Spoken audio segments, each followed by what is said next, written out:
Hello, everybody, and welcome to the final week of the Teacup for One Greek Mythology Odyssey movie marathon. My name is Matt, and I have 2 degrees, and today we are here to talk about the long-awaited Christopher Nolan adaptation of the Odyssey. Woot, we made it, everybody. We made it through, what did we watch? Jason and the Argonauts, 1997 TV Odyssey, Troy, and now here we are. Just like Odysseus returning home. After 20 years, maybe 17, who's counting? I don't know. Not Chris Nolan. We're going to talk about the movie. There's so much to say. But first, let's give a shout out to our most consistent guests. The cats. Today is actually their birthday. Well, it's Eliza's real birthday. It's Sabrina's like honorary birthday. It's easier to celebrate both cats on one day. So happy birthday to the cats. We love you, kitty cats. There we go. Where did I find this blanket? I found this on, what's her face? Charlize Theron's island. Yes. So this is mine now. There we go. There's so much to talk about with this movie. So you know what? Let's just bring in our guests. We have a full lineup of classic friends. Here we go. Let's start with Lauren. Look, everyone. It's Lauren. Hi. How are Lauren. you?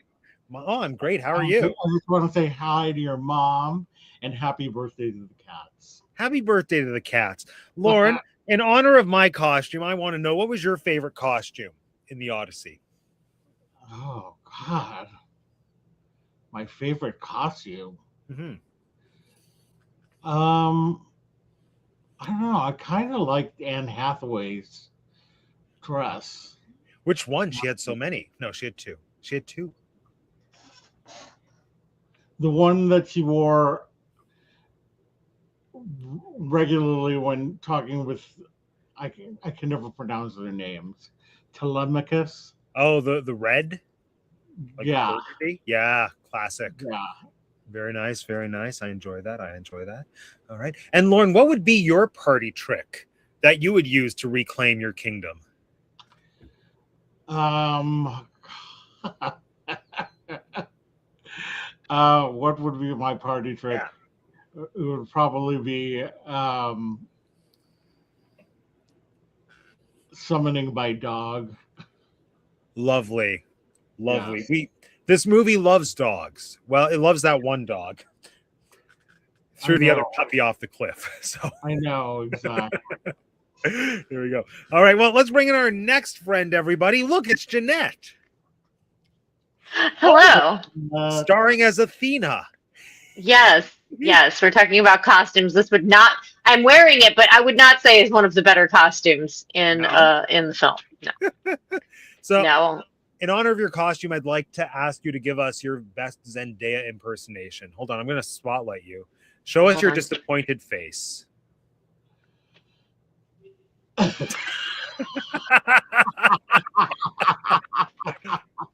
I need to be more sideways. I need to feel like full. Every time we're disappointed in ourselves, we just have to imagine Jeanette looking at us like that. And hold on, I'll do my best. It's so hard. This is.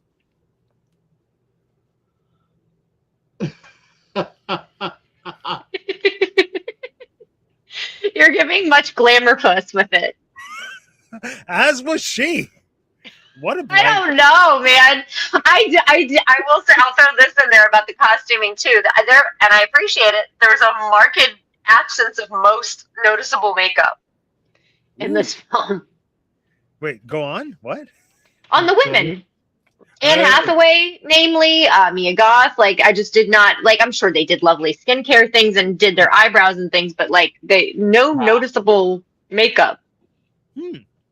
We enjoy I love a good beat, too. Don't, get me wrong, but. I actually didn't notice, but very nice. So then what is your favorite costume, Jeanette, if not Zendaya? I guess it's not we'll get to creatures. It's not a costume, so I can't say that. Honestly, I would say Tom Holland's get up at the very end when he's king. Nice. Yeah. Nice. I like a good band crown. Love it. Yeah, band crowns. Oh, I should have had one of those too. I missed out on getting a pig nose and I could have just gotten some tinfoil probably and just made one. True. Right. Well, let's bring our next friend. Look, everyone, it's Anna. Hello. Hello. Hello. Hello. My favorite costume is Agamemnon's helmet. Oh, so That for good. sure. Yeah. Yeah. Classic. I saw all the Darth Vader comparisons after, like, I think my first viewing, and so, I've seen it 3 times, FYI. So my second, 3 now. three, and I really want to do a 4th in 4DX, but it looks like 4DX is all switching to Spider-Man on Thursday, and I don't have it in me to watch this movie again. Probably not worth looking for it here either. But it's so weird to think that, like, they go to all the effort of designing 4DX for, like, in the case of this movie, less than 2 weeks of 4DX actual. Yeah, right? Yeah. I know. Maybe they'll bring it back the way that they bring back, like, movies in IMAX before the Oscars. Maybe they'll bring back 4DX. Oh no! Who's this? who could it be? It's Ben! It's Odysseus. He's home. He's come home. The king has returned. 20 years on this, 10 years on this effing beach. Let's go home. Let's go home. Sorry to intrude. I'm gonna come sit with you guys, be on the show. Surprise guest. I'm so happy that happened. Exactly how that happened. That's great. So Ben, is that your favorite costume? The Odysseus disguise? I'll take that. My real favorite is Anna stole from me. Agamemnon's, well, his whole armor, his whole thing, but we'll take Odysseus's disguise. It's kind of a Batman-esque disguise, you know? I kept thinking Robin Hood, but yeah, it's true. Yeah. It does. You could have also been the what's his nuts in Hades, like half a man in the ground. You know, James Starr, who I did not recognize the first time I saw this movie, did not know that was him. Yeah, right. It's Dexter's dad. Dexter. Well, actually, You maybe have this to will be kill my again, costume. Dexter. For the rest There you go. There we This go. is perfect. You nailed that. Thank you. That was really good. Right. All right. What was I gonna say? Oh yeah, like I guess I'm getting ahead of myself, but before I bring in our final guest, the first time I saw the movie, when that old man came in at the very beginning, I was so set on hoping that was Odysseus and that the gods had disguised him as they did in the original poem. But that was 2 weeks ago for Nolan to actually do. It was just an old man, so it doesn't matter. Speaking of old men, it's Vince, everybody. Oh, we are so here. Guys, this movie rocked. I'm so happy. I watched it twice. I never do that. I saw it twice. Oh, You dog. Now it's a competition to see who's seen it the most, really. y'all sound like teenage girls in 1997 about Titanic right now. It's adorable. Oh, I wish I was there for that. What a You good know, I wish I had enough money to buy myself multiple tickets to Titanic back in the day, live that hype. But you know what? I get to see the Odyssey. You do. I get to live through this. You do. And you know what? It's cool. I'm very happy, and it's good to be here. Well, I'm wearing a studded breastplate, very anachronistic in theme with the film. So, what was your favorite costume, Vince? I gotta go with okay. Look, in the spirit of what I'm wearing, I'm gonna go with Matt Damon's Troy armor. You know, Okay. but I also really dug Calypso's outfit with the fishnet, everything. That was kind of cool. It was very Ariel, fresh out of the water. Mm-hmm. Yes. Yeah, and also very like H&M. Yeah. Sure. Yeah. Yeah. Oh yes, everyone! It was Jeanette's birthday. Happy belated Happy birthday, birthday. Jack! Thank you. I did have a great birthday. Thank you. Yay. And then you got to see the Odyssey to cap it all off. I really did. Like it felt like it was still part of the trip. We got home and chilled out for a minute and then went to the movies. It was great. Nice. Oh, You did went Disney on your Dado go? birthday? What's that? You went on your birthday to see it? No, my birthday was Saturday, but then we were in New York and we just got back like a few hours ago and we went to see the Odyssey like as soon as we got Nice. Wow. Again, the vacation, the celebrations keep going. It's great. Yes. Yeah. So yeah, let's talk about the Odyssey. How thrilling. Okay. There we go. So yeah, obviously it was everyone's first time seeing it. I'm curious, has anyone else seen it more than once? Okay. So twice. Kind of by mistake, we saw it twice. How did you see it? Oh, I want to hear the story. How did you see it by It's mistake? not super twice? exciting. Basically, in Toronto, we have one remaining. I guess it's like the remaining video rental store called Bay Street Video, and they were giving away passes to like an advanced press screening. And What? Anna wins these contests every week because on Letterboxd they Not do every theme week. Thursdays, and you guess the theme of the movies on Letterboxd, and she wins it every single Not week. every week. And I'm like, Anna, there's no way you're gonna win this contest. It would not be fair. Like, give someone else a chance. And then she called me and she's like, guess what? So she won tickets to a screening. We had booked tickets for like a Saturday or Friday afternoon in the digital IMAX. But we went to see, they did the critic screening in Toronto in standard 70 millimeter, meaning it was on 70 millimeter film, but not the big IMAX. But it was the 16:9. Like a Correct. widescreen, yeah. Exactly. So we've seen it 70 millimeter and IMAX, but not 70 millimeter IMAX. Right. Oh, that's kind of how I actually no, I saw it 3 different formats. The first time I went, it was at Vaughn or Vaugahan, as I say, to rage bait the internet and get comments, and it works, just so we know. Yeah, and Vaughn, it was 70 millimeter and 70 millimeter IMAX, which was an experience. And then I saw it again the next day, the Saturday after it came out, in like 70 millimeter widescreen. And then when I went for round 3 just a few days ago, it was digital IMAX. So like, yeah, my punch card is all over the place. I want to do 4DX so badly and feel sick during the shipwreck, but I see videos of people being like, "Oh!" and they're shaking around in the seats. Yeah.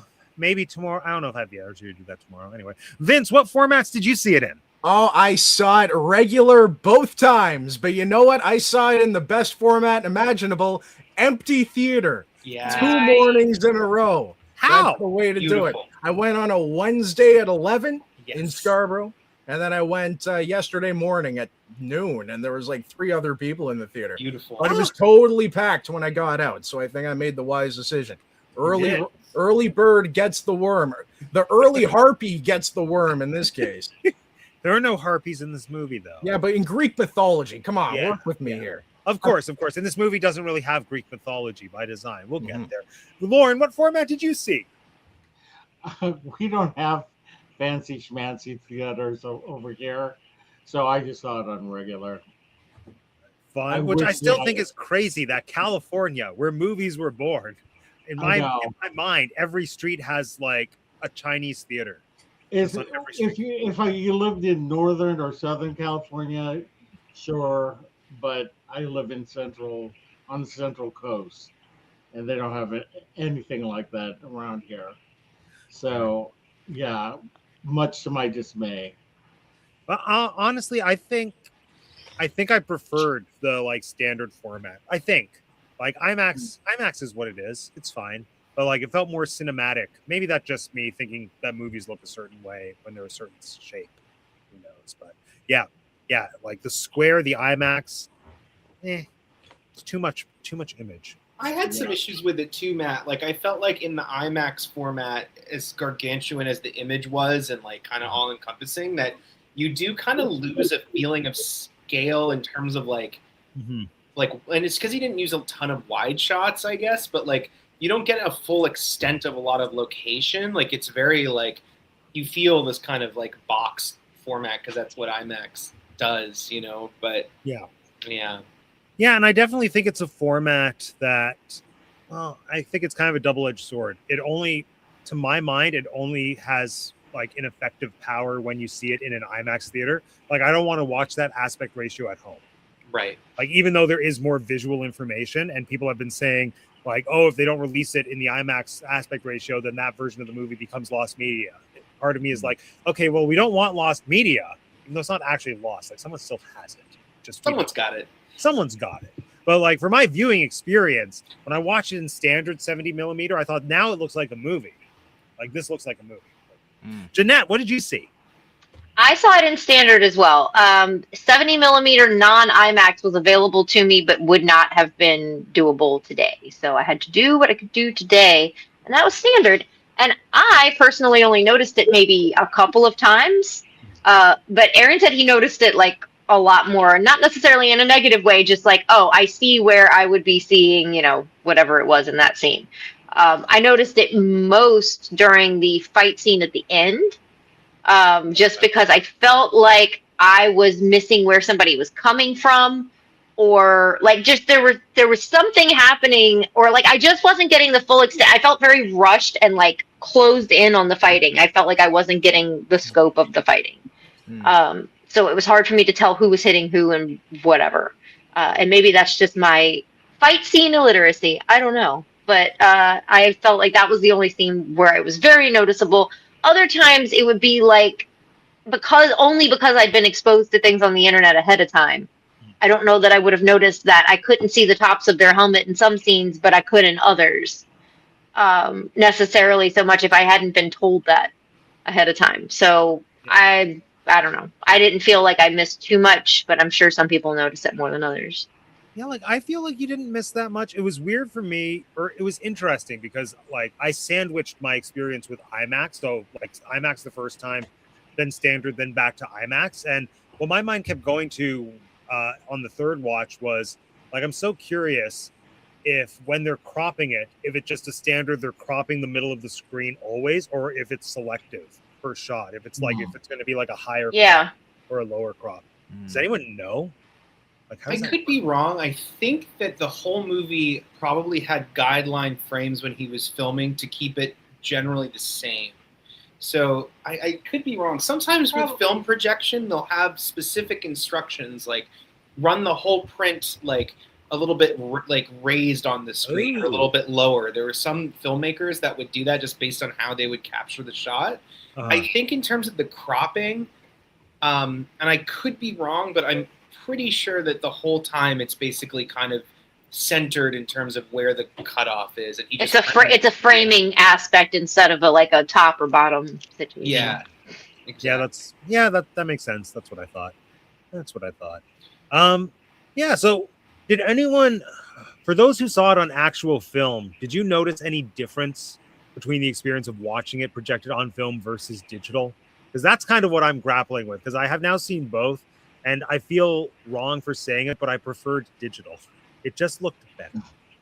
I don't think there's anything wrong with that, Matt. It's a personal preference. I mean, when we saw it in IMAX, we saw it at the Scotia Theater in Toronto, and so the manager came in and was like, "Thank you all so much for coming to see this film in IMAX. These are dual laser 4K projectors, and we've made sure this morning that they were calibrated properly and that the sound is going to be great and the picture is going to be great."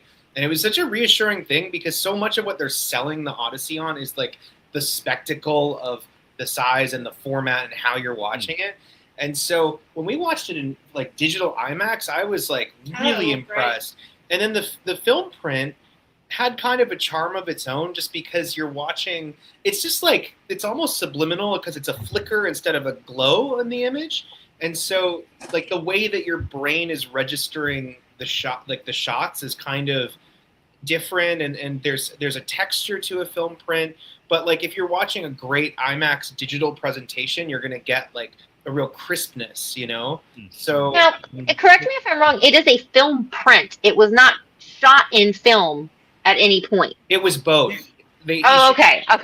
So they built custom cameras to film this movie. A big reason that any other Christopher Nolan movie has had, like since The Dark Knight, they've had IMAX scenes that fill the whole IMAX 143 screen, but he could only get a few scenes because the cameras were so loud. So actors couldn't talk over them and they couldn't hear because you're hearing like brrr of the film moving through when they're shooting on these big IMAX cameras. So that's why often it'll be like action scenes. Exactly. So he'll use big action scenes. This was the first movie he was able to film it front to back with IMAX cameras, and they did it by developing, I think the cameras may be new, but they also built these blimps that covered the whole camera to prevent the noise from running and distracting everybody all the time. The downside was that they had to replace the film in the camera every 3 minutes of footage shot, which is going to like take a lot of like back and forth time when you're trying to film a scene, like, you know, to pause. I heard Tom Holland say he thought he was a bad actor, or he thought Nolan thought he was a bad actor because they had to keep stopping, and he was like, oh, it's actually because you have to replace the film in the camera. But all this stuff was really initially built for like, you know, aquarium and like science center documentaries, you know? So it's like really interesting to watch like these big directors try to shoot their huge grand spectacle feature films on it.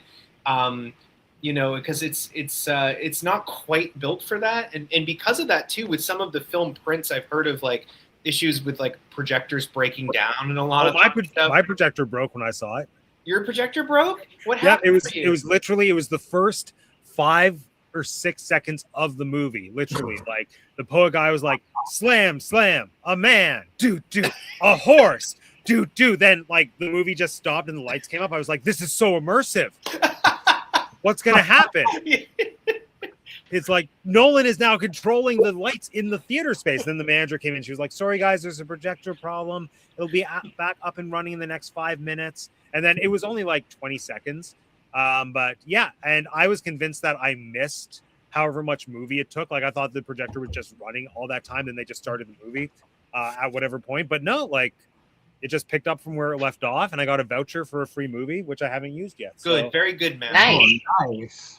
yeah, I know. Go me. But yeah, no, like it's so interesting seeing the whole process that Nolan went through to do this entire movie in IMAX. Like specifically what you're mentioning, Ben, about putting the camera into a blimp or whatever. It feels very much like early era of cinema when they started doing sound films, and it was like, well, it's too loud. We have to do something. And like, there's something so charming to me about that, about how the technology hasn't like caught up to the vision at this point, even like in 2026. And it makes me question, like, will there be a point now when people look back at that and they're like, that's so charming. They had to build a blimp, whereas now our IMAX cameras are handheld. Like they're only 80 millimeters. They hold all the film. Who knows? But yeah. And also, like, Ben, do they have to do the whole thing that we had to do in film school where it's like put the like camera into just a black bag and like do it blind? I think they do. I don't know about another method. I could be wrong, but yeah, in film school, Matt and I, when we were shooting on film, would have to learn how to like feel the film to kind of get it out, you know, in a bag so you don't expose it to light. It was very stressful. If you watch the movie Nope, they have a scene showing how they do it in there that I thought was pretty interesting. Just imagine though doing that with IMAX film with like 70 mil, and for Christopher Nolan, where it's like, if I do this wrong, oh whoops, and Oops. each thing probably costs like $100,000. Yeah. Yep. Like, I'd be so stressed to be a camera loader, or even just like a crew member had to lug all that like equipment up mountains and stuff. You know, he's shooting in really difficult places to film in. I think. yeah, no, Really like remote locations. did everyone hear about how Anne Hathaway got to be helicoptered to the location every day, whereas everyone else? Oh, so like that, the Ithaca Palace or whatever was like actually on top of whatever mountain we like see the exteriors on, I think, and so all the suitors and all the crew actually had to hike up the mountain every day. And Anne Hathaway was like, I'm going to do it. And then Chris Nolan said, no, it'll mess up your makeup and you're supposed to be the queen. So we're just going to put you in a helicopter. So she was literally airlifted to set every single day. To be Anne Hathaway. We We all feel it, you know? We do. Yeah. We do. Does the dog die? Which one? Yeah, wait, yeah. Yes. All the dogs in this movie die. Yeah. Yep. Remember when he threw the puppy at the beginning? That was weird. It's so quick, I didn't register it really the first time I saw it. And then the second time I Well, was like, and I wonder if they did that because they couldn't show them throwing babies. I don't know. Because, like, that's what they did in real. I mean, I'm sure they threw malformed dogs as well. So, I mean, that's not inaccurate. It's just, I felt like that was a placeholder for babies. Well, I think Troy gave us all the 21st century baby throwing that we needed, personally. And then we got 300. And 300 definitely delves into that. Oh, yeah. One more reason for me not to see 300 then. There we go. But anyway, let's rewind. I got so excited to talk about IMAX. I would love to hear everyone's opening thoughts on the movie. What did you think? Did it live up to expectations? Did it not? Let's start with Lauren. Lauren, what'd you think?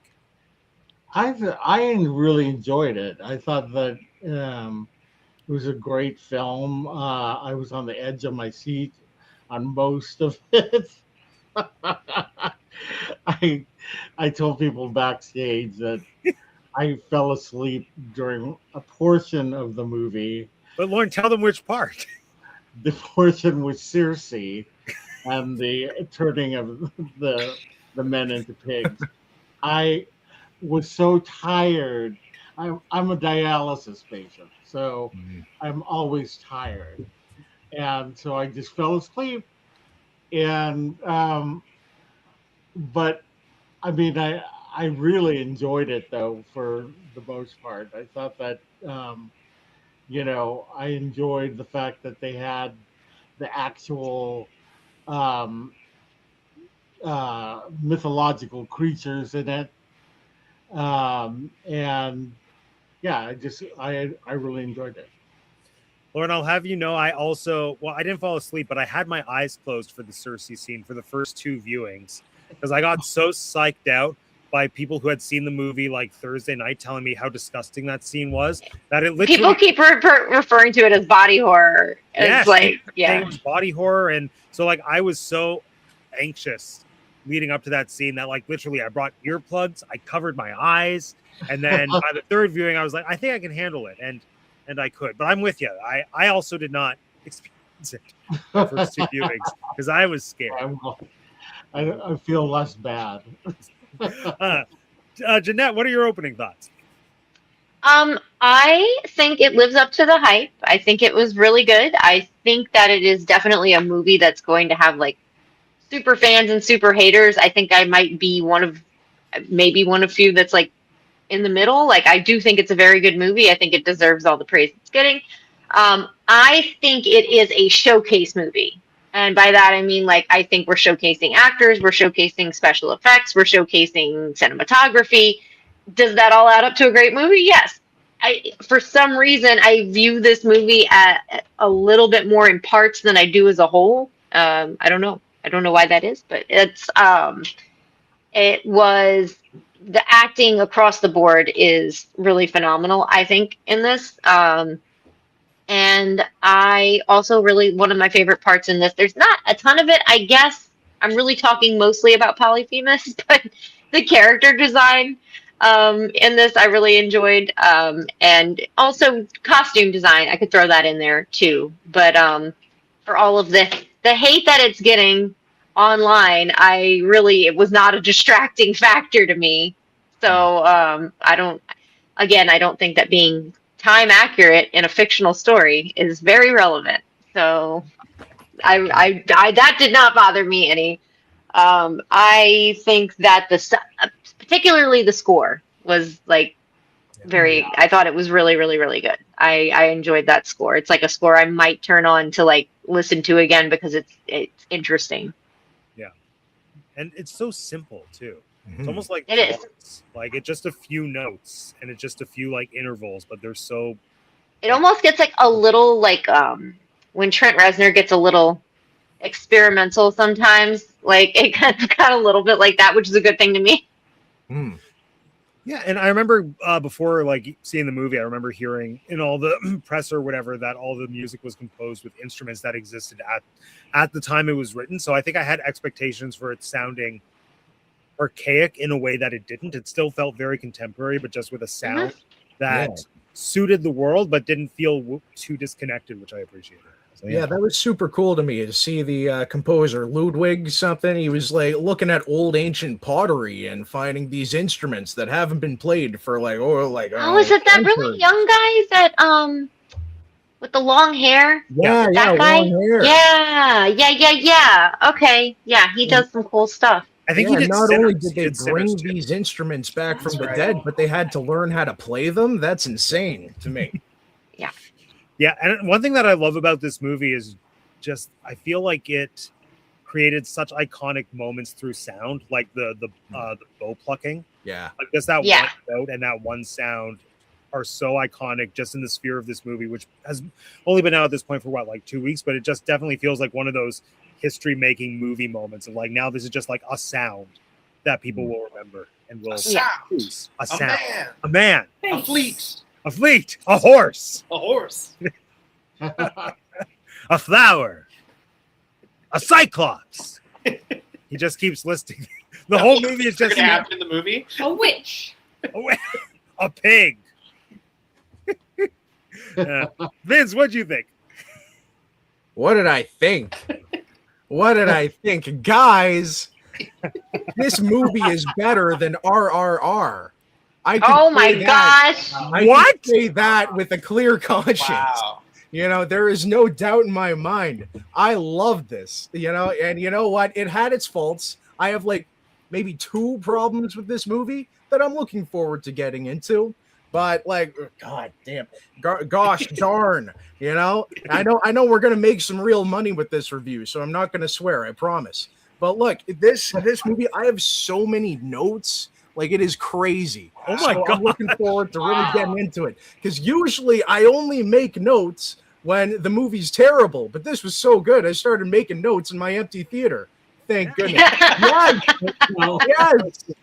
I have nothing but praises to sing except for these 2 parts. So Yeah, like to me, the movie just got better on every viewing. I don't know if everyone had a chance to watch my 20-minute review that I posted to YouTube, but yeah, there actually Ben texted me. I was in Niagara Falls on Saturday, exhausting myself for some reason, trying to do a travel vlog, which everyone will see eventually. But in the middle of it, I was hot and sweaty, looking at a rainbow, and then I get this uplifting text from Ben being like, "Matt, I watched your review." I was like, "This is why I create. This is why I'm at Niagara Falls right now." I'm glad I could remind you why you do what you do, man. Yes, exactly. Thank you. But yeah, no, in that review, I basically just go through how I really did not like the movie the first time, and it just got better and better for me. So, yeah. Ben and Anna, Banana, what do you think? Yeah. 2 thumbs up. I liked it. I thought it was great. I had a really good time with it. I think Jeanette's point about kind of thinking of it in like pieces rather than the whole, I think kind of makes sense a lot in how I think of it, which is not like a bad thing, but maybe it's a response to the structure where it's very like, Odysseus goes here, Odysseus goes there. Like it is kind of a PC movie. I had good performances. I think it's like a fun take on the story. It's very Nolan. I think it's very of a part with like a lot of what he's been exploring, especially in Oppenheimer. I think it's very entertaining. I love Matt Damon. Yeah. We love Matt Damon in this house. Since Talented Mr. Ripley, he's so good in that. I really align with Anna. I really liked this movie a lot. I haven't studied this myth since like elementary school, or really like engaged with it in a long time. It kind of brought me back to being 10 years old when I'm aging myself. But when the miniseries that you guys talked about a couple weeks ago was airing on Did TV, you watch it too? we watched it. I watched it as a child, and I have like vague memories of it. And I think it's on Tubi or something. I want to rewatch it now. I've watched this so good. Nolan take. But it took me back watching this Nolan version, even just to kind of like being sort of enraptured by all this stuff in elementary school, and seeing a guy like Nolan who feels in some ways very cerebral and pragmatic and like very grounded, like dealing with mythological storytelling and ideas. And I'm sure we'll talk about like how successful that is. I thought it was really great how contemporary he made it feel. Like I actually really appreciated that, because when I saw the trailers, I was like, this feels weird to hear Odysseus be like, "Let's go," and Tom Holland be like, "Where's my dad?" Where's and Dad? like, You're fighting for Daddy. I miss Daddy. Daddy. And I to be able to see it in context and see how he shaped the movie. And speaking of Matt Damon, I think being such a great casting choice for Odysseus, because he feels so kind of like everyman in a way, and he can kind of anchor everybody around him. So we're not, hearing like 100 different accents or different modes of language. Like it all flowed very well for me. And a lot of other Nolan movies that I've seen, it really opened itself up to me a lot more the second time I saw it. Mm-hmm. I really enjoyed it the first time, but you also build these expectations of like, this is the movie of the year. And it's been, this was a movie that they were selling tickets for a year ago. Do you remember this? I do. They sold tickets to the first day of screenings in July of 2025 before they had finished filming the movie. They didn't know the runtime because they hadn't edited it yet. Charlize was still on set. Charlize was in her cozy blanket. She was on set when they were selling tickets, and it's like if you're doing a play, I'm just gonna start selling these tickets before we're still rehearsing, and you're like, this is I don't know. It stresses me out, that idea, but I'm losing track of my train of thought here, but I really did enjoy it, and I liked it even more the second time. It's not my favorite Christopher Nolan movie, but I do think that he was. I think it makes so much thematic sense for him to tackle this material. Well said. So there's so much to unpack with this movie. I think first and foremost, I'm curious to hear everyone's thoughts on Matt Damon, but kind of in addition to Matt Damon, the choice to make it such an American forward interpretation of the Odyssey, like him outright getting Robert Pattinson and Tom Holland to use American accents, to me is just an indication that like the choice for it to be as Americanized as it is was very conscious. And I think that also goes hand in hand with Matt Damon as Odysseus. So just how did that work for everyone watching it? The Matt Damon of it all, as well as the dialect of it all. Yeah, I mean, I'll say, like, I don't know. I didn't think about it that much. I think it makes sense. I mean, I would assume they're not going to all learn Greek and recite it in the original language. I think it makes sense. I mean, it being Americanized makes about as much sense as the sort of classic, like, old RP British accents doing Odysseus, right? Or doing any sort of classic story. But so instead of, Laurence Olivier, it's like Matt Damon. But yeah, I think it's good. I think definitely like the way that it goes thematically and what Nolan's interested in, I think makes sense in a very like Americanized allegory. And I also just think like, Tom Holland and Robert Pattinson are used to doing American accents. I think it's easier to kind of just get everyone on an American accent, like across the board, rather than try to kind of, I don't know, gauge it in a different direction or have it, everyone do their own thing. That's what I was thinking, and I know the idea was to anchor them with Damon's accent and dialect or whatever, lack thereof, or whatever you want to call it. But I feel like also, to Anna's point, like people are already familiar with Tom Holland in his two most famous roles, I would say, with an American accent for him, and Pattinson to pretty much same degree, but I think he's been allowed to do a little bit more with his accent, with his natural dialect, I should say. But the thing that I liked was not so much just the accent or the dialect, but that he allowed them to use whatever words they wanted to use too, like not just how, one person, like I would say Tom Holland, and I mean, it's the writing too, but he sounded more like he was almost speaking more traditionally. Like, but then other people sounded very modern. Like a lot of the suitors sounded very modern, and I felt like a lot of the nicer characters, which I mean that's all arguable, right? Would be like they wouldn't use any of the English ways of speaking or any of the theater things we know about this, like ways people have done it before, but they would speak, I felt like, more properly, for lack of a better description. And then the more ruffian characters would use more slang or harsh words or more modern words. I don't know if that was true, but it felt like that to me. I also loved that, speaking of kind of this kind of contemporary trajectory went on, that like, because he went this route, that means you can cast Travis Scott as the Bard, and immediately like what that correlation is in your head, where it's like, yeah, like rappers are kind of our modern bards, like I like that it gave Nolan the kind of flexibility to kind of draw those like modern parallels in the movie. And I think that making the film really accessible on this scale, I think is just a really smart decision, because it's just going to let more people in and kind of reach it emotionally, and it doesn't feel like kind of a barrier of understanding. If it's been a long time since you've seen an interpretation of the Odyssey or read it or listened to it, I think it's a strong move. I agree. It is a strong move. It didn't work for me the first time, and now I don't even know that it works for me now. I think now I can just not be as bothered by it as I was the first time. But kind of to Anna's point, the way that Chris Nolan makes movies, I personally would have preferred them to just be speaking ancient Greek.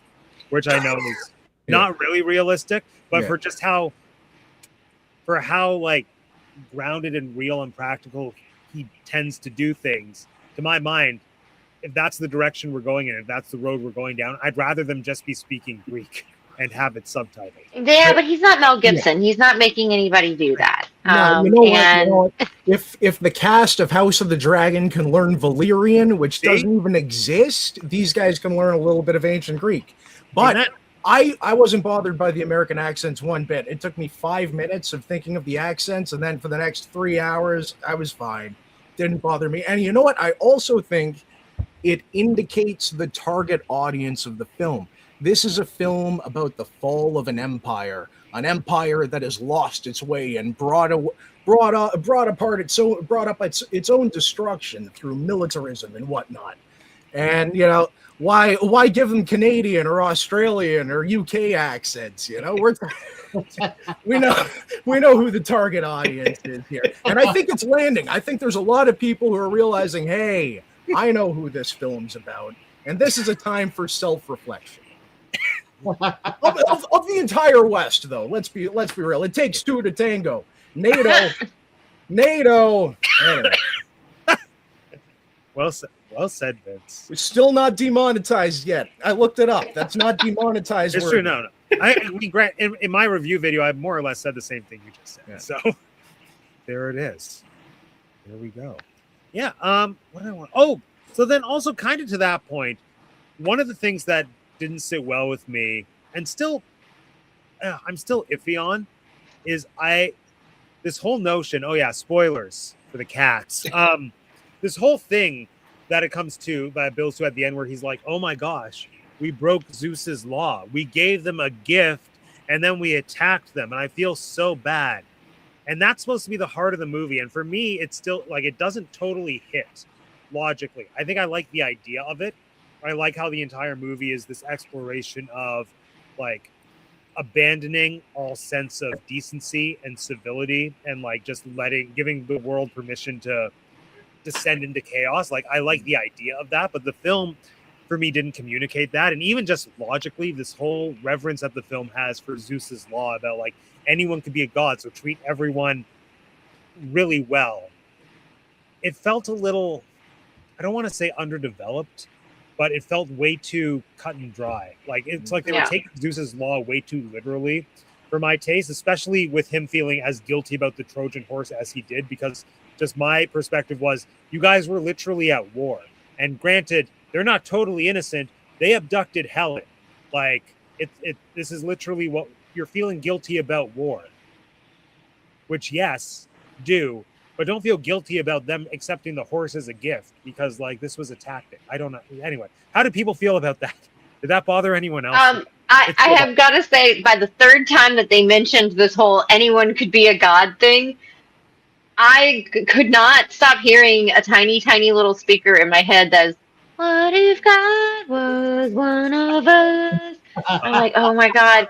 It was just like, oh my God, stop saying it. Because I would giggle in my head. It was just driving me crazy. But I thought that it was, I will say this, and I'm probably wrong. I throw that out, like I'm probably wrong. I felt like the point or the message or the theme of because Odyssey, you can kind of play with it a little bit, right? To nudge it in one direction or the other with what you are feeling or what you want to communicate. So I feel like there can be multiple meanings. I'll get to one of them that I think they completely kicked the wind out of later and destroyed this part of the story. But I just think that there is I could not follow exactly what it was though. I felt like it kept moving around. Like every time I thought I got what he was getting at, I was like, oh, that's not what you were getting at. Okay, maybe it's this. And then again, by the end of the movie, we get to the fall of empires and, being a better person, basically. And I'm like, all right, cool. That was not what I had an hour ago, and an hour before that, I had something else in my head. So I don't know if it was supposed to be consistent. Maybe it's supposed to be layered. But I did feel like at the end they tried to boil it down real quick and like make it one thing, and I was like, this hasn't felt like one thing the whole time. So yeah, I wouldn't say that aggravating, but I did notice it. I was like, okay, cool. That's what you want me to take away. Great, cool. I feel like it's such a Nolan way into the story. Like it's just so his preoccupation. This idea of like sort of like the destruction that we've wrought. And I don't know, Matt, you might speak on this better, like definitely better than I could, but I guess like that's something he really kind of brings to the Odyssey, this idea. I read this really great Letterboxd review. I think the guy that wrote it, I think his name is Ali Arakan, but he wrote this review of the Odyssey that was like really breaking down how like Nolan needed the Trojan horse to basically operate just like the atomic bomb does in Oppenheimer. Mm-hmm. That they have to be the same thing for him to understand a chain reaction thing, and he describes them both as inventions that work too well. That this idea, like, we're going to use the horse to kind of break in. It's like, well, we achieved, and it's the same with Oppenheimer, where we achieved this thing that, this goal that we were after, but like at what cost?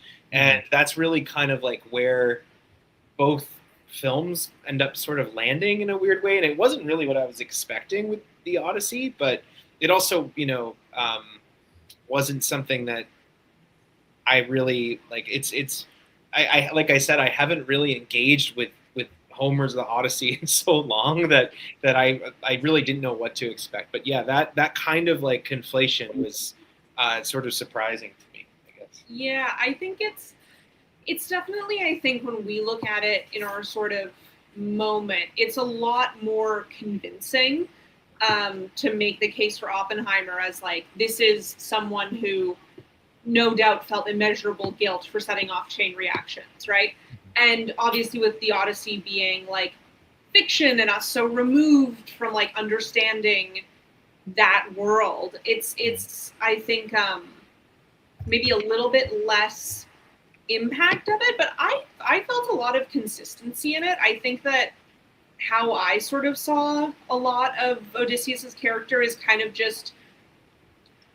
of realizing in himself how much he's willing to sacrifice and how that goes against maybe some of the ideas he had about his own character at the start. And you kind of see like when they have the choice, when he has the choice between the whirlpool and the monster, he's like, we either all die or I let 6 men die. Yeah. And he just has to be okay with that. Or, I loved the scene with Elliot Page's character, Sinon. Yeah. Is that it? Where he's saying, like, I died alone. And Odysseus is like, I was there for you. I heard you take your last breath. You were so noble in death. And Sinon's just like, yeah, and I was alone. Mm-hmm. And it was awful. And what comfort could that give me? Yeah, what comfort is that? I was alone dying for this. And I think that just sort of his own sense of nobility and his own sense of, Zeus's law, right? Not just, I think, this idea of like, well, God could be anyone, but about the fact that there is or should be a certain like decorum and fairness. I kind of think of Troy and the scene where Priam goes to Achilles for Hector's body, right? This idea of like, we are enemies. Tomorrow we might try to kill each other. Tonight, can you do something honorable for me? Yeah. And I think that Odysseus kind of reckoning with the fact that like his cleverness kind of changed the course of this. And is there a bigger ramification, right? Is he sort of doing his job, being a good soldier, figuring things out for Agamemnon? What are the like dominoes that fall after that? And also, what does it mean for him to then return home after that, right? With these sort of expectations of like how Ithaca could be and like how, Penelope and how his own little kingdom can kind of run off of a system, knowing that after all these years, like what that system doesn't really work anymore because he destroyed it. So I think like, maybe less like immediately topical the way that I would say like Oppenheimer was, because that we can trace like that historical moment to this historical moment. There's a straight line. Whereas with the Odyssey, I think we can draw the allegorical comparisons, right? And to me, when I do that, it makes sense. I see where that thread goes. I think it's definitely enough to sustain like 3 hours of thematic and narrative interest for me. And it's, again, like talking about like, you know, this being a very like American film. It's not without like relevance. Yeah, I think I like the idea more than I like the execution of it. And I feel like that's sort of where I land. Like, especially with Odysseus and creating the horse, I think so much happens off screen, and there's such an expectation for audiences to know the context. Like, I'm missing, for that to really land for me, I feel like I would have wanted almost more moments of Odysseus planning the horse, as opposed to us just being shown the horse, being told that it was his idea, and then seeing the like after effects or seeing the stuff happen, the people come out of the horse, as it were. But like also it's the Odyssey, and like you need a Cyclops. And like, did the Cyclops scene serve that part of the story as much? Not really, but like we still need a Cyclops. Anyway, here we go. Yoda for Mark, we got it. It was this movie. We're at the whirlpool. The trolley problem. Yeah, that's true. Yeah. The whirlpool problem. The whirlpool problem. But Lauren, Vince, what did you think about this whole Zeus's law element of the film? Did it land for you? Did it work? I think it's interesting. You know, I dig it a lot, and like I don't know. Okay, look, I have some notes here. I'm just gonna read from my notes. The Cyclops broke Zeus's law by eating guests who built his fire up, akin to a child burning bugs with a magnifying glass and getting upset when he gets stung. But inversely, I guess not inversely, but in a not so different situation, you have Circe standing her ground.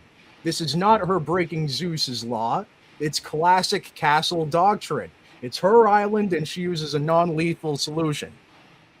So that's my take. I think you get a lot of interesting uses of Zeus's law, interesting interpretations. People, I don't know, using it to their own purposes, and then other people disregarding it entirely. But, you know, I also like is Odysseus is kind of an atheist who still holds to the Zeus law thing, which indicates to me he's just a good guy. You know, he's not afraid of pissing off a god. He's never been afraid of pissing off a god, to a fault, in several interpretations of the story. I don't know. I'm running my mouth at this point. Lauren, save me. What do you think? You know, I honestly didn't think about it in the course of the movie, and I have no words. I feel bad, but I just didn't think about it. And honestly, I think I don't know. I feel like that's sort of how I feel as well. Like, I did think about it, obviously, because I had a lot to say about it.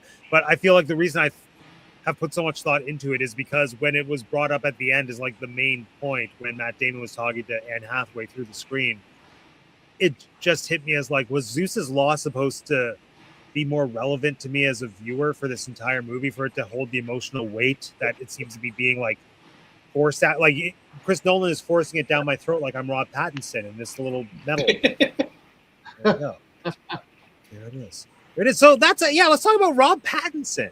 I mean, it's not the segue I wanted to make, but we're kind of here now. What did everyone think? Someone get these beggars out of here. That was so good. That Ace Ventura delivery was perfect.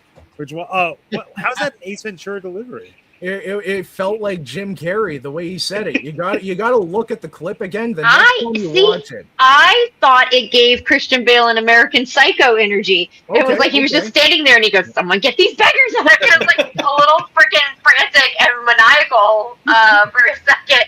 It was giving me American Psycho energy, and I was like, "Oh, maybe Pattinson could do it." Like, I thought he's grinning when he says it is very Bale. Yes. Yeah, and I really, really enjoy Pattinson as a questionable villain. because I do like the role this villain tends to take in the ways he's depicted as like, is he good for the queen? Is he not? And certain stories lead into that more than others. But I would also say, like, in the lighthouse, nobody's a good or bad like they're both kind of shitty people, kind of, like, I like when he's a questionable person, and I really liked him as a full-on villain in this. Like, he really brought it home for me without feeling over the top, which I feel like that role could get very machismo, and he just does not give that when he doesn't need to.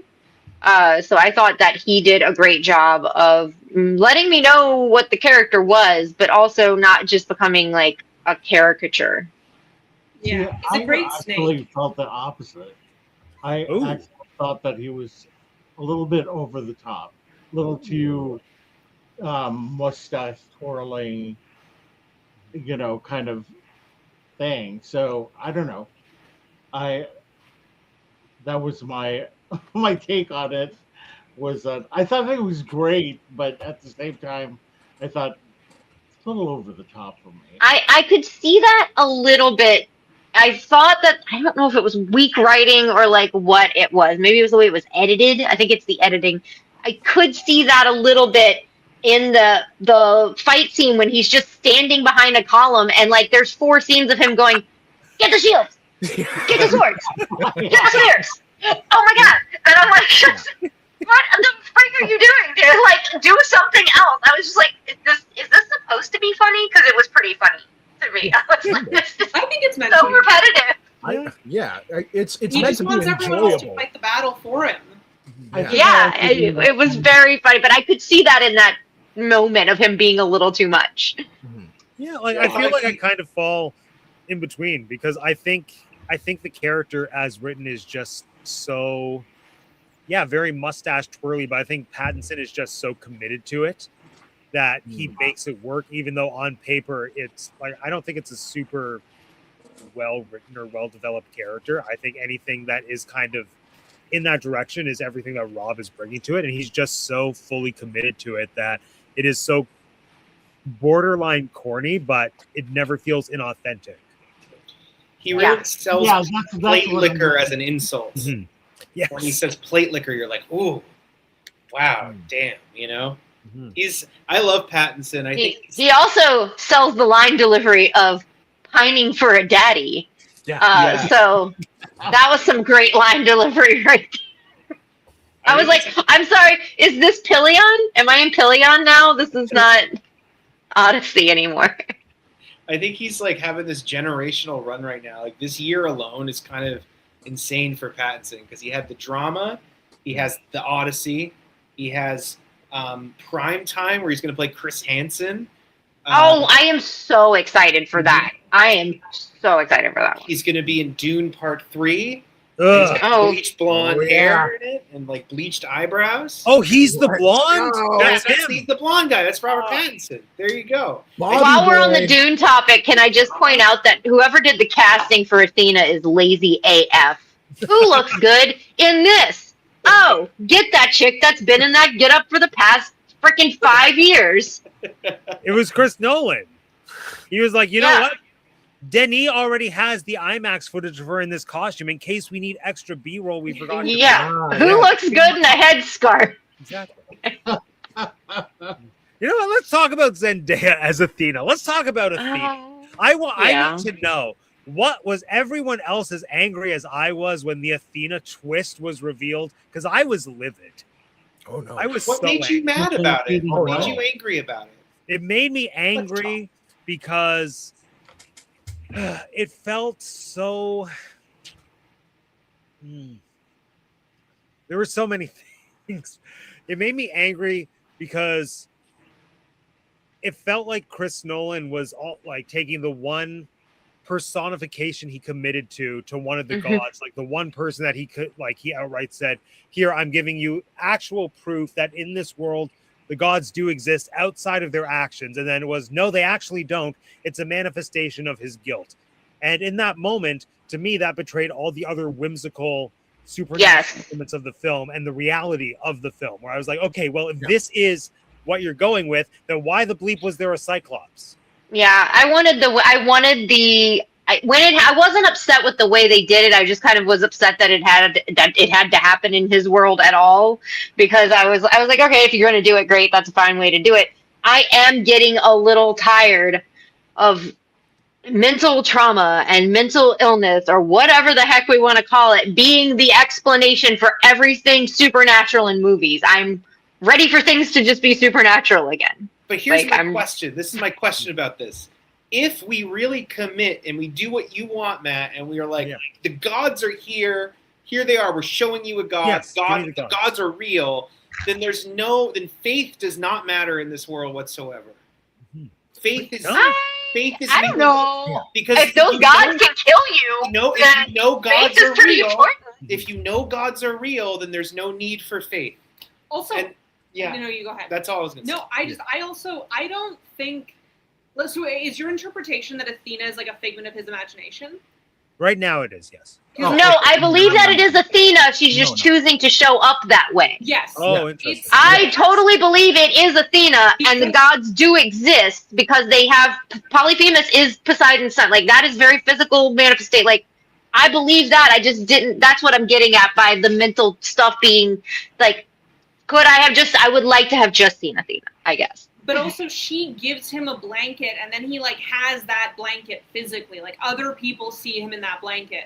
So if she's not like she is real, like physically manifesting as like a random woman in Troy who he watched. And they foreshadow it earlier in the movie because he says, "You appear to us as there's something in there." Damon says about it. Like, you appear to us as such and such, and he might even call it like trickery or something. Like, he kind of has this little little dialogue with her early on about the gods appearing. And I do feel now in hindsight, it feels like a little bit of Expo. It kind of it now that we're talking about it, that's dawning on me, considering I just saw it like 2 hours ago. So yeah. I view this as a secular interpretation of the Odyssey that's like so well disguised as spiritual, it can be interpreted in either direction with like good justification for like either stance. You know, you can look at the Zendaya twist and argue either side. I kind of lean towards the film doesn't take a hard stance either way, you know? And like, it could have been the embodiment of Athena who was killed. It all ties in with Zeus's law. You know, God in disguise killed, then haunts Zeus for the rest of his days. Who knows? You know, I think it's part of the beauty of this film. I always thought it was Athena. I always thought she was Athena on screen. There was only a second that I didn't think that she was Athena. I don't know where I got it from, but yeah, I didn't think that she was a physical manifestation. I thought that she was Athena. Yeah, I guess I feel like Nolan is so anti-supernatural that he had to justify how everything that was supernatural that couldn't be eliminated from the story had to exist in some kind of real world capacity.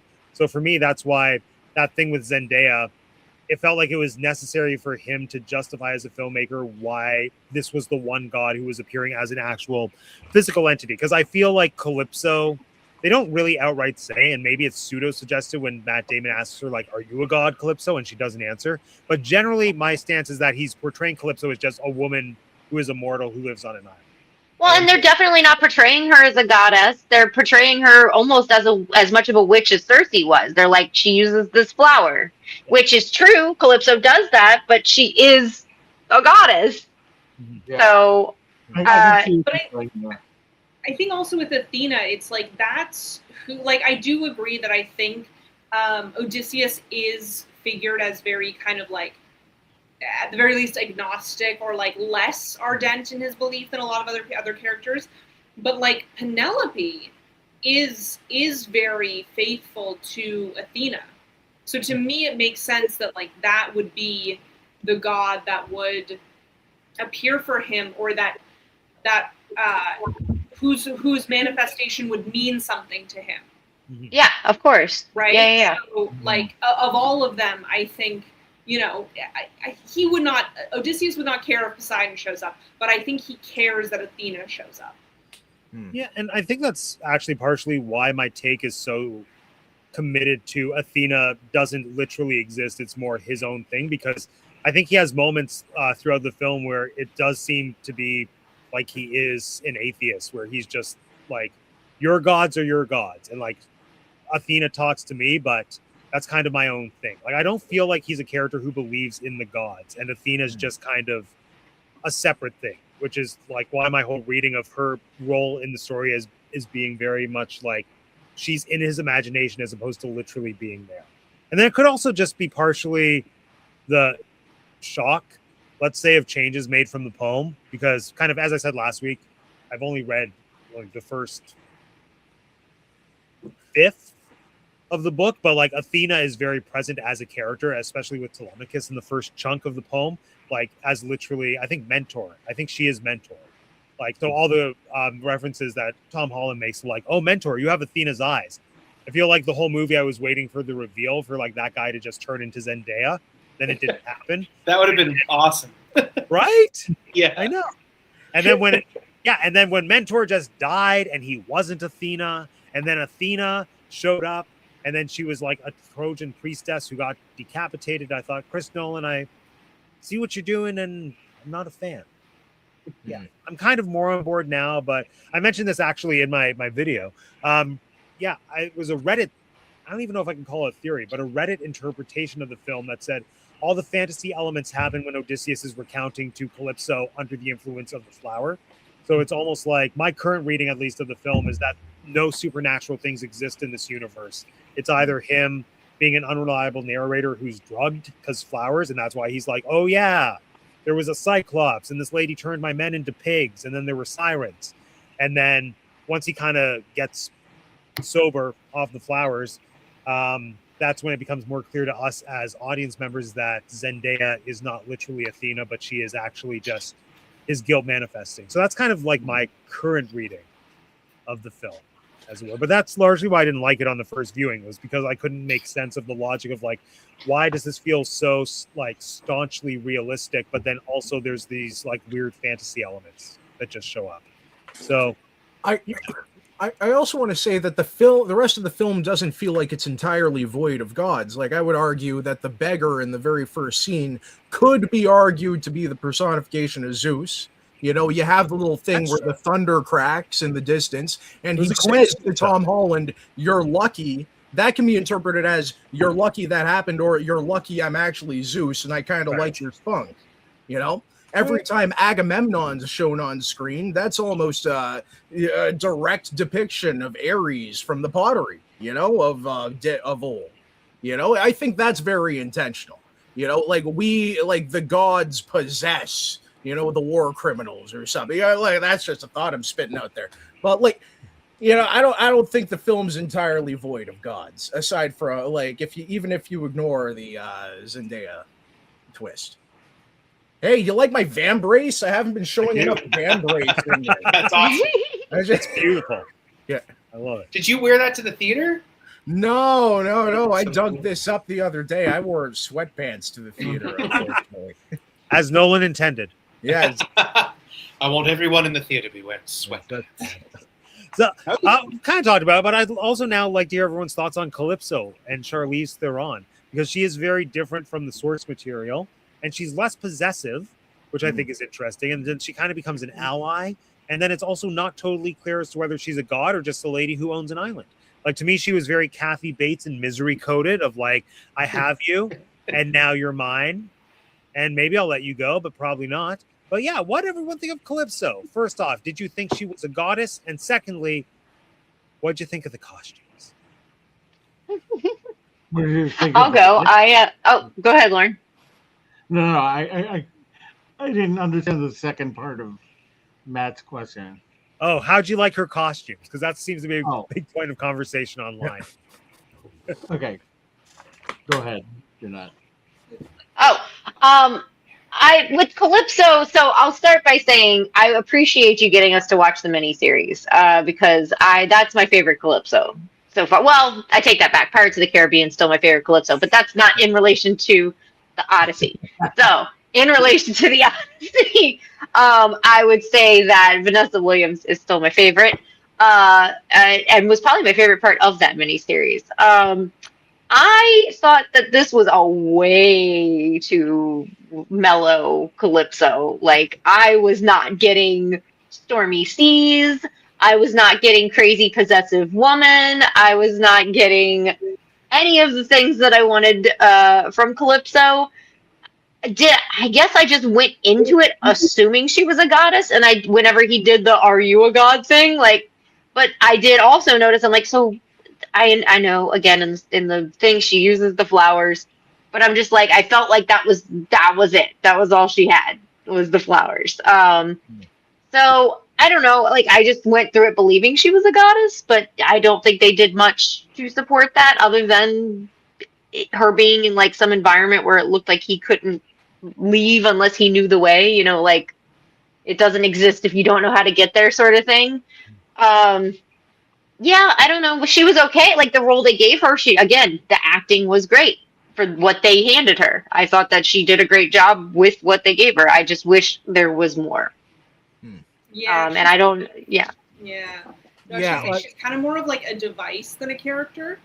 Yeah. Yes, well said. Like, she needs to exist because there has to be something that, like, saved Odysseus when he washed up on shore and keeps him there for many years, and also, like, facilitates him regaining his memory so he can leave.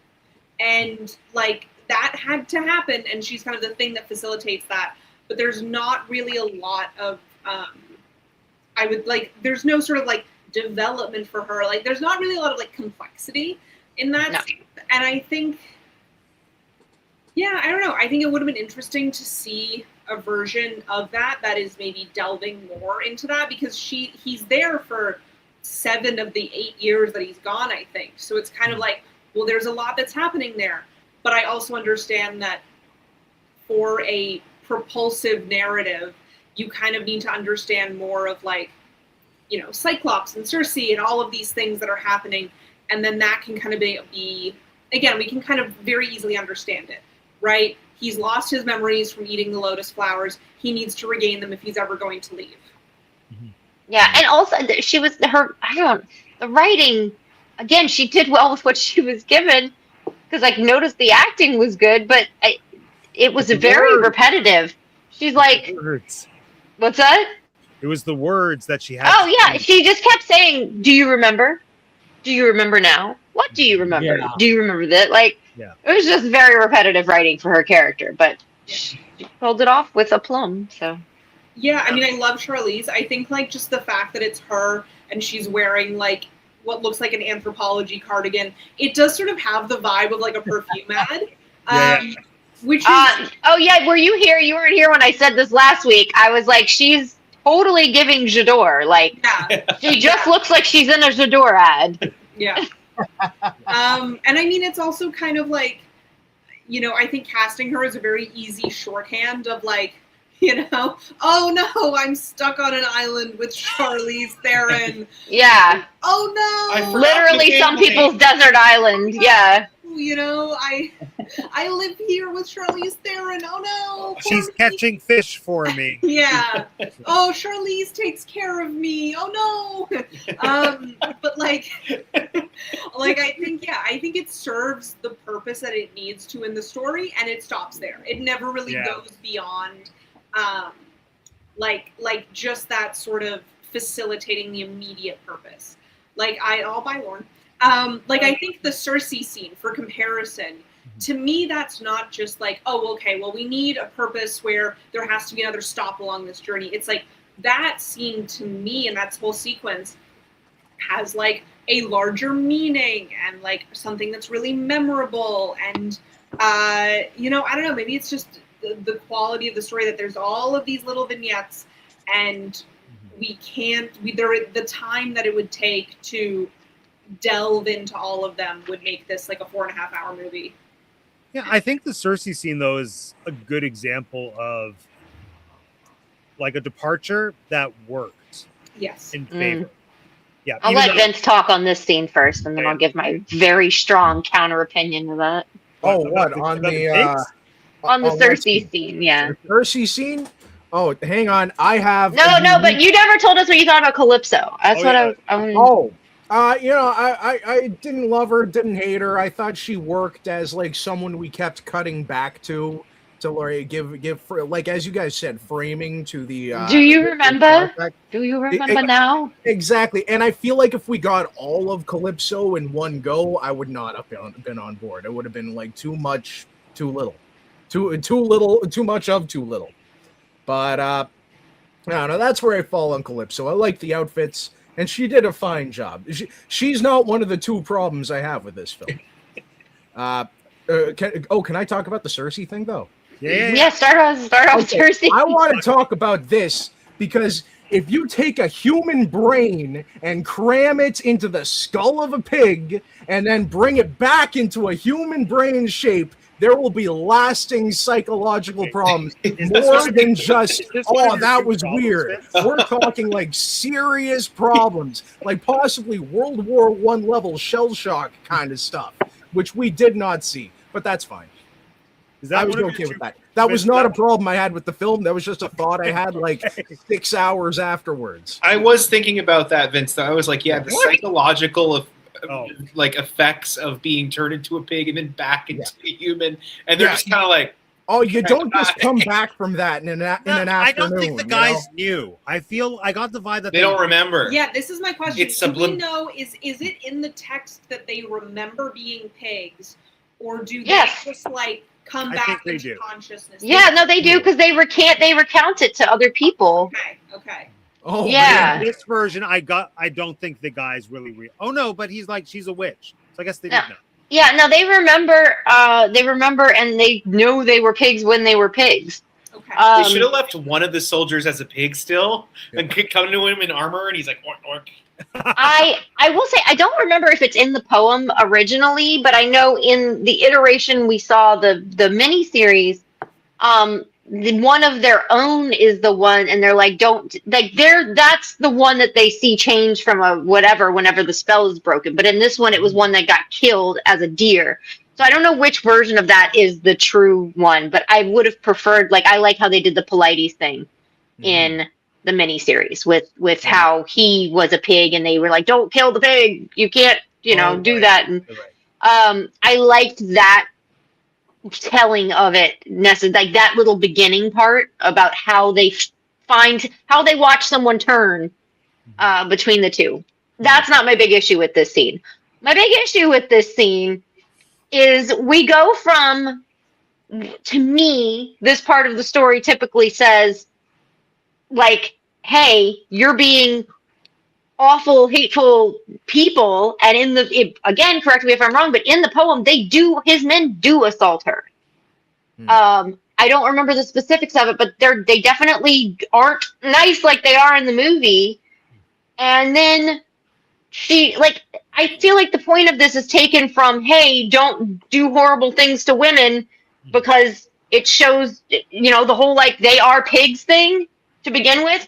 And instead, because they didn't do anything to her, now this scene looks like she's some vengeful, spiteful, mean woman in a cabin somewhere that just hates men for she just preemptively hates them.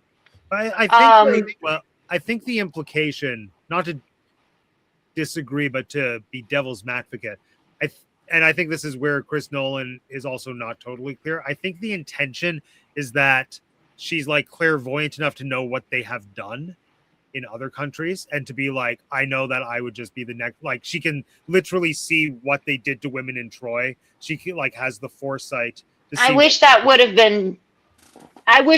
been communicated, because to me, the way that Cersei was portrayed in this not only diminished the message that I usually find in this scene, but it just kind of, it put a very bad taste in my mouth about how that particular female character was being portrayed. It kind of just turned it on its head a little bit for me. So I love how the scene was shot. It was gorgeous. It was definitely the best visual representation of that scene I've ever seen, but I didn't care for how it was adjusted. Yeah, I hear what you're saying, and here's a thought that I had on the second viewing. So, like, it's not really defensible if I don't think about it in the first. If the audience doesn't get it in the first one, like, I don't know. But look, it seems to me that the Ithacans are not the first Greek soldiers returning from Troy that have showed up on her shores. You know, there's all this stuff in the back, and then she asks, "Are you like of the sea? Are you sea people?" Is basically what she asked. And during the first viewing, we don't really know what she means like that. We've heard mention of the sea people, but then at the end, you get the whole twist that the sea people are the Greeks, all the Greek soldiers committing war, like pillaging on their way back to war. But they do Martin-esque. But like, they do in the poem say that she's been assaulted by previous men as well, and that's why there's all the other animals and empty armor and all that. And they allude to that in this. But then they show the people that we're watching to be super kind and stuff, and then she does this anyway. Well, I also wouldn't say the guy is very good at communicating their purpose there, because he chased her. First, they go into her house, then they chased her in the backyard, and then he gets on top of her, and he's like, "We're not going to hurt you." He's like shaking her while he says it. She has every right to be terrified. Like I said earlier, castle doctrine, and she came up with a non-lethal solution. A reversible non-lethal solution, Yeah, I will say to me, I almost, and like I haven't read the poem, so I can't really speak to that. I guess I can only go off this version and like other sort of things I'm aware of. But I sort of took it as like, you know, how Odysseus's men kind of treat her is almost so secondary to just the fact that she clearly has enough experience with men from wherever that she's like preemptively anticipating this. And I feel like it's like a thing people say of like, you know, not every man, but any man. Like she's sort of taking this assumption of like, I'm not putting myself in a position where I can learn whether or not they mean me harm before I prevent them from being able to do harm to me. Right? And I think which I think makes her look like a prejudiced and like vengeful person. Like I don't think it paints her. I just thought it made her look awesome. Yeah, I'm like, you know what? Like, she's a hermit. Because like they hadn't done anything to her. They just asked for food, and he was being honest. And I was like, well, that's not how it goes. Like they do go in there and get stuff from her at like a sword tip. I don't know if they like how far they assault her. I don't remember that from but I do remember there is a traumatic interaction, or that like. It's just, I felt like they showed it as an unwarranted violence on her part. See, I totally saw it as like she, like regardless of what we might say of it, like to her this is warranted because of all of these past experiences. And I also think that if we had seen her like assaulted on screen, or if it had been implied, and then Odysseus says, you know, "Oh, can you please turn them back? I'm sorry." And then she does it. To me, that makes her look not weaker, but I think like that I would have found more frustrating as a viewer. Oh, it makes Odysseus look terrible if that happens. Yeah. Too. Yeah.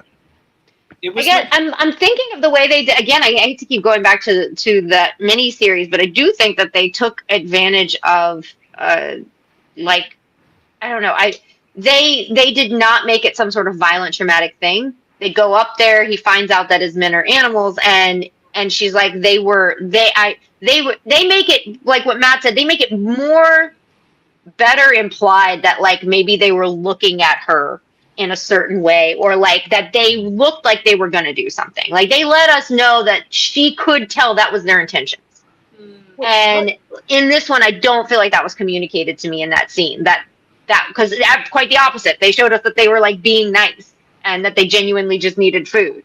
And so but he still like, you know, shoves her on the ground. And, yeah, like, I'm surprised that you kind of get the feeling that you thought they were nice. They don't like send one guy up who pleasantly knocks on the door. Yeah. It's like they had swords. You know? Yeah, I guess it's because I'm used to at that point in the movie that I just assume that's how they enter everybody's home. Yeah. And so, I'm like, that's par zero right here. And then like, up and down from Granted, there. before that, we did see them, like before even the Cyclops, we do see them go to that town and like just Right. burn it down. And just burn it. So, like, to me, this is much kinder action. I got the interpretation that the villagers burned their own village down before fleeing it. Oh, Well, they gave them the ultimatum. They were like, I think they were like, give us your stuff or we'll burn your village to the ground. And then they were like, no. No, because they asked the one guy who was there. They asked him, "Why did you choose to flee? Yeah, flee your village." This is And making why me would realize the I need to Greeks finally burn this read village this. down I've instead had of- it Yes. myself for a little bit. read the So Cersei I book. got it right here. I've heard it's great. So The have I. Cersei, this scene was my favorite scene in the movie. Yeah, I loved it. But I Really? also don't have as much, like I said, like I haven't engaged with this story in such a long time. So I just I was just so kind of gripped by like Samantha Morton in the movie. Just Oh yeah, Cersei, like I just thought, like in her few minutes of screen time, like just like she just made that character like so indelible. Like I won't forget that scene. And I loved like the effects of the kind of like you said the body horror-y stuff. Back into your disguises. Yeah, and I don't want to take away too much from kind of what you're talking about because you're talking way more sort of about like kind of like the theme and character. But I just in terms of like a sequence, like it was just such a standout moment to me that I was like, I gotta be honest, I would have supported her if she turned the men into pigs unprovoked. Yeah. The other thing that killed me was that isn't the whole point in that scene that he has to sleep with her to change them back? Where was that? I didn't know this. Where did that I didn't go? know any of this. Yeah. It's really Well, I think interesting. Where just threw that out the window. I also while we're on that though, I did not appreciate how they just I don't know a better term than whitewash. It's not whitewash. What do we call it? We're gonna call it Sanctified? PG wash, I guess, or like or man wash. The fact that he did not sleep. It's insinuated that he slept with Calypso, but we're never told that. He doesn't sleep with Cersei. There's none of the dancing servant girls at any of the many things that have. Like none of that. We're acting like Matt Damon, other than killing people, is a pretty good guy in this. Like we're not getting any of the. I will say, Nolan's a very sexless filmmaker. Yeah, well, until Oppenheimer. Oh yeah. I mean, That's like the only scene. Yes, Those I scenes in know. Oppenheimer are like this dude. It's like he's never done it in his life. I think he was just like, I can't have Florence Pugh in a movie and not show her nipple. I mean, that's a waste of nipples. Yeah. I really hated in the Cersei scene specific because Calypso is essentially a rapist. She is drugging him, but in the Cersei thing, it's very much like his decision. He makes a good decision. He saves his men, but like it is, if you want them to change back, you must come and sleep with me. Well, I think the whole thing, like I think this movie just drastically reinterpreted and recontextualized Cersei, where it was so far removed from how that scene operated in the poem, which I say because I haven't gotten that far in the poem, but from what I know from like the miniseries, Wikipedia, and whatever other Odysseys, whatever, the Cersei scene is largely based in temptation, and I don't think she's assaulted in the original. I think her whole purpose is like, here I am, I'm luring all of you in and letting you make your own decisions that you then have to face the consequences for. Like, drink the wine, but it will have a consequence. And then Odysseus' whole thing is that Hermes helps him by being like, this is how you can drink the wine and not turn into an animal. Then you have the upper hand. And then that's what she finds. Well, and they threw the wine thing out the window, right? It wasn't the wine that changed him. It's her. It was just food. Yeah. It was her doing the thing.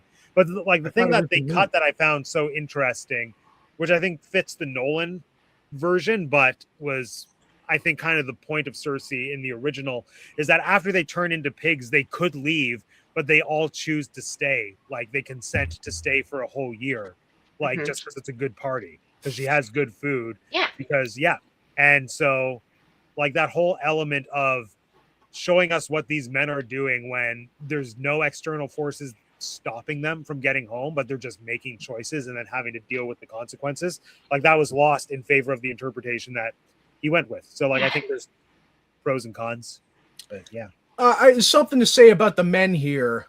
Odysseus is really the only guy who has anything to go back to. He's the king. He's got a wife. He's got a kid.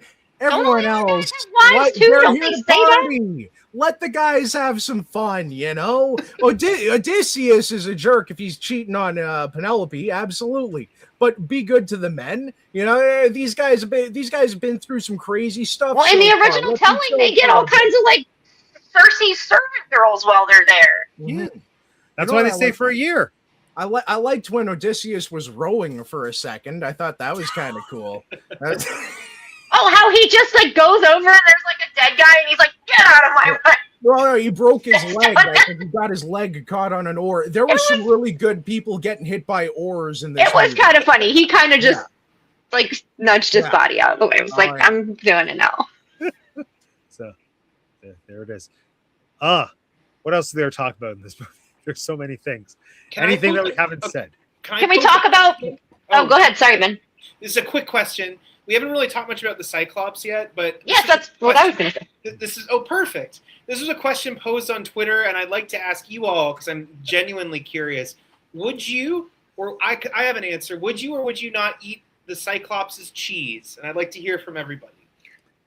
If I was yes.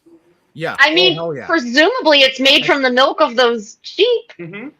Now, so, I said absolutely full stop eating cheese. Are we all eating the cheese? It's just sheep's milk cheese. Oh, I'm eating the cheese. I'm eating vegan now. Yeah. But you still try it. If I was one of them. All right, very good. Look at the size of the cheesecloths. Imagine the fine motor skills that this Cyclops has. And also the fact that he's able to domesticate sheep and milk them with his giant hands. I was wondering that. Going like this. I feel like I think maybe he's just squeezing the whole thing. Does he just squeeze the whole udder? Yeah, like a lemon. Like it's this. And he's just going like. Yeah, this is how much of a horror fan I am. Is that when he tasted the cheese and said it was good, I was like, oh, that's human. That is human in that cheese stack for sure. And when we got fully away from Polyphemus and it was not human, I was like, my brain, I need help. I need to watch more dramas. Why would that be humans? I don't know. No, just not as a story. Like he was just trying to live his best shepherd cheese-making life. Can I tell you, I always feel terrible for Polyphemus. In every telling of these stories, I love monsters. I love a gentle giant. And he's not gentle per se, but he's also not hurting them before they hurt him, really, before they invade. Existing. Yeah, he is where he is. That's his home. That's his, Yeah. Kind of a dick shooting him twice in the eye. And well, that's the point, right? Isn't it supposed to be the freaking hubris of Odysseus? Isn't that the point? Like, it's like, look, if I get home, if I go home one day after a long day of work and I see a mysterious bucket of KFC on my table just sitting there, I'm going for it. I'm not going to have a conversation with it. I'm not engaging in diplomacy. I'm going for it. I gotta say the Polyphemus scene they did really well. I thought they didn't do anything like I didn't notice it other than at the end when he shoots him with the arrow instead of like one of the things I love is usually hearing what they the whole calling back of the name and all of that on the boat. Like that imagery and that part of the story to me is very big, and they kind of just fluffed over it for a second. And he usually yells insults back. And instead it was just, I turned around and shot him in the eye with an arrow. And I was like, the whole insult thing and learning the name and all of that was just kind of glossed over. There was a real opportunity for Matt Damon to go full Boston there. No lie. I really was waiting to see what the going off was. I wanted to see him go off. Alas.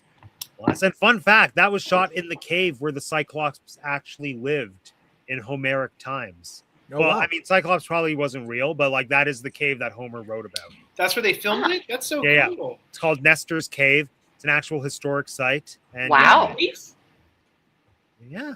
So I love that that he used like an actor and he used puppetry to depict the Cyclops. I thought that was really, really cool. Yeah, the creature design on the Cyclops was so beautiful. Really, the really distortions gorgeous. of his The face. eye, yeah. And the eye being sideways was I brilliant. loved that. I thought that was so Yeah. clever. I didn't like it in the trailer, and then I saw it in the movie and thought it was amazing. When I Yeah. saw the trailer, I was like, this doesn't look right. And then I saw it in the film, and I was like, this is great. This was probably the only time where I saw a creature like this and was happy with how it was done and didn't go, they should have just got Doug Jones. Mhm. Like, I am very happy with how they did it. It turned out really well. I really was expecting to be sitting there being like, could have had Doug Jones. No, Bill It's really good. Irwin. To get Bill Irwin to do something is like, it's going to be good. I love it. It was so good. He was on Broadway in Who's Afraid of Virginia Woolf when I was in high school as George with Kathleen Turner. That's how I've always Ooh. known him. It's like, Wow. Love a Kathleen Turner. yes, it's Broadway's George, and he's just like such a good, smart actor, but also like I think he's a legit clown. Like he's trained in clowning and physical comedy, so just all of the things he can do, I feel were just. Well, have you seen people putting the picture of him as the Cyclops and him from The Grinch next to each other online? Because he plays a Who in Whoville. Yeah, he's Yeah. Sydney's dad. Mm-hmm. He's like Lulu Who or whatever his name is. Yeah. Yeah. Delightful. Yeah. What else happened in this movie? John Leguizamo happened. Yeah. So good. Yes. He's Oh, so he's good. spectacular. What a standout. And He's the best part of the movie for me. he I was love him. not he was talking about how he's never really been cast in a role like this in his life, like Mhm. and how when Christopher Nolan asked him, he was like, really, like for this role? And he just nails it. I think he feels it so deeply, and I just think like, he throws a puppy off a mountain, off a cliff, and you love him. But it's okay. 'cause With again, a smile on his face, and we tend to not care in that moment. Exactly. It's kind of that's movie magic, baby, and I just love Leguizamo. Yeah, he's great. Yeah. I can't even remember Yeah. the last time I saw him in a new movie. Like, I feel like it's been a while. Yeah. The last one I Gonzo. saw him in was The Menu. Right. Oh, Yes. He was Yeah. so good in that. He was so good in that. Yeah. no, I think he's my favorite part of the whole movie. Yeah, I have no qualms with him. I have qualms with almost every other element of this movie, even though I love this film. But for me, like everything about him is perfect. Can we? So I'll say one little thing, and then I have a big question. I do wish I would have. Did we ever get to see Mia Goth die? I wanted Oh, no. that was a missed I opportunity. think we just That see her woman, hiding under a table. yeah, that woman. The one thing you should have her doing is dying in a movie. Like she's so good at that stuff. Mm. But so my big question is, I love Mia Goth, but my big question is, who do we think, if you had to pick one person to get an acting nomination from this movie, who would it be? John. Oh, I can't read. It's so small. Oh, Samantha Morton. Oh, okay, cool. John Leguizamo. I'm going with Leguizamo as well. That's my choice. Above love- Damon, even. Leguizamo, but I'm gonna say Morton too to balance the scales. But I love them, but they're my favorites in the movie. What about you, Vince? Oh man, I'm drawing a blank here. Did I put anything in my notes? Because I want to say Leguizamo, but we've got two Leguizamos Yeah. and two Mortons, both of whom were fantastic. You know who I liked? I liked the guy who was kind of like Odysseus' second in command, who was like questioning him all the Oh, time. Hamish Patel. Himesh Yeah, Patel. spectacular. Yeah. He was great. Great call, Vince. Yeah. Great Great call. call. Yeah. Oh, I have another question. I have no idea. Who was playing Agamemnon? Benny Safdie, Oh the yeah. director of Uncut Gems, and he Oh, was in- you said Benny What? Safdie, Really? and for a second, I thought of Benny from The Mummy. For some reason. Benny Safdie. He was in Oppenheimer. He was one. Tellman, the scientist. Is that his name? Edward. Yeah, Tellman he's the or one who something? does the Oh. until someone builds a bigger bomb. And he plays Okay. Pattinson's brother in a movie called Good Time that he co-directed with Josh Safdie. Okay. Yes, and All he's right, really yeah. good. And he's Bowser Jr. in the Mario What? Galaxy movie. Why is he Agamemnon? He just has that beautiful head of hair and those nice shoulders, Matt. Sure, yeah. You never really see his face in the film. No, that's why I was like kept trying to stare, like squinting my eyes, like who is that? Getting got. That's right. That's right. Great scene. Love that. Mhm.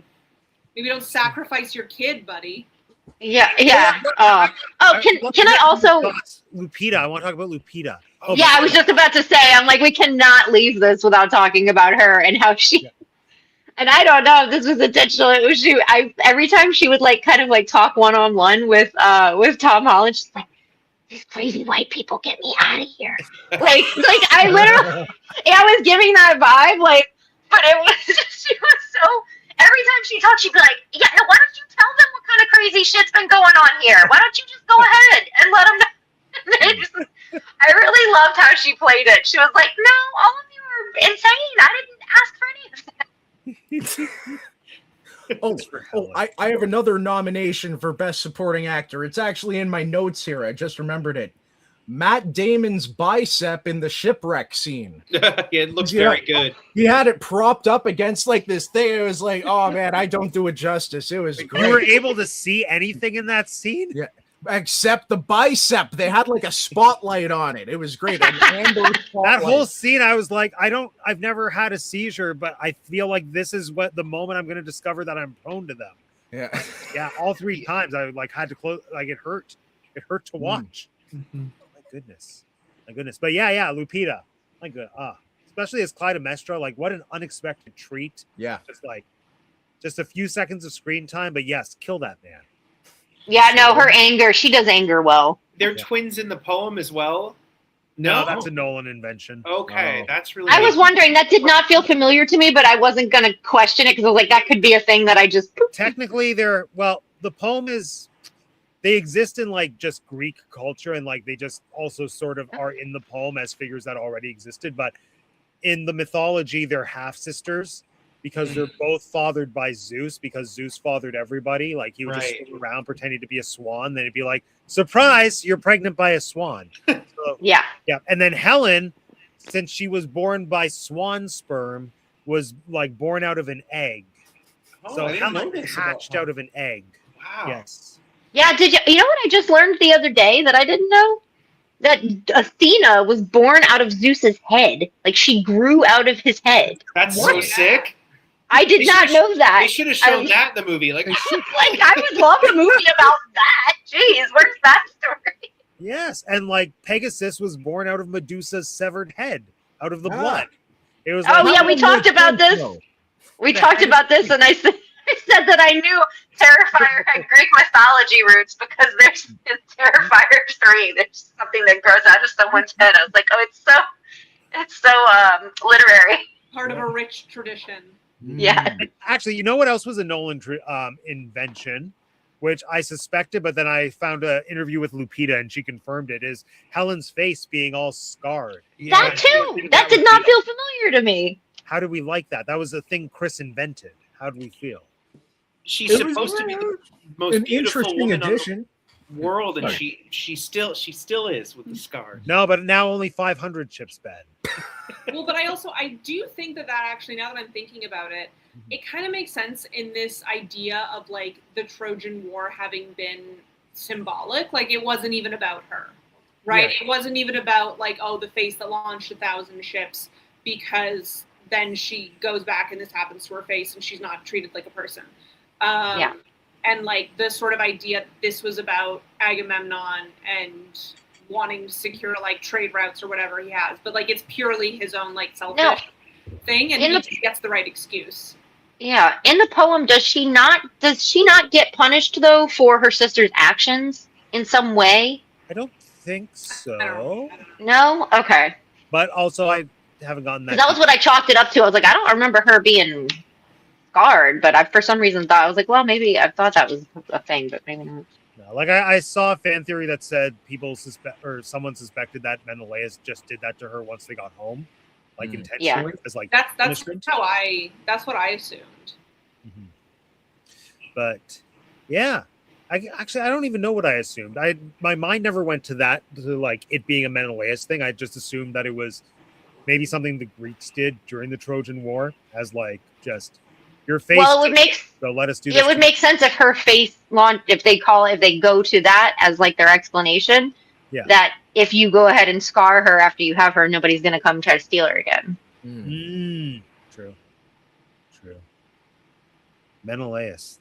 Oh yeah, how'd everyone like the guy from The Walking Dead as Menelaus? I liked it. The Punisher, he was great. Come on. Yeah, this was my favorite thing. This was my favorite role I've ever seen him in. Yeah, I enjoyed him, and I think he made sense in the Nolan verse for the role he was in, because something that we had mentioned previously was like my initial reaction, just thinking when I saw his name on the cast list that he would have to be Antinous, because he just felt very Antinous to my mind. Mm-hmm. Oh, I very much so. That's who I expected him to be.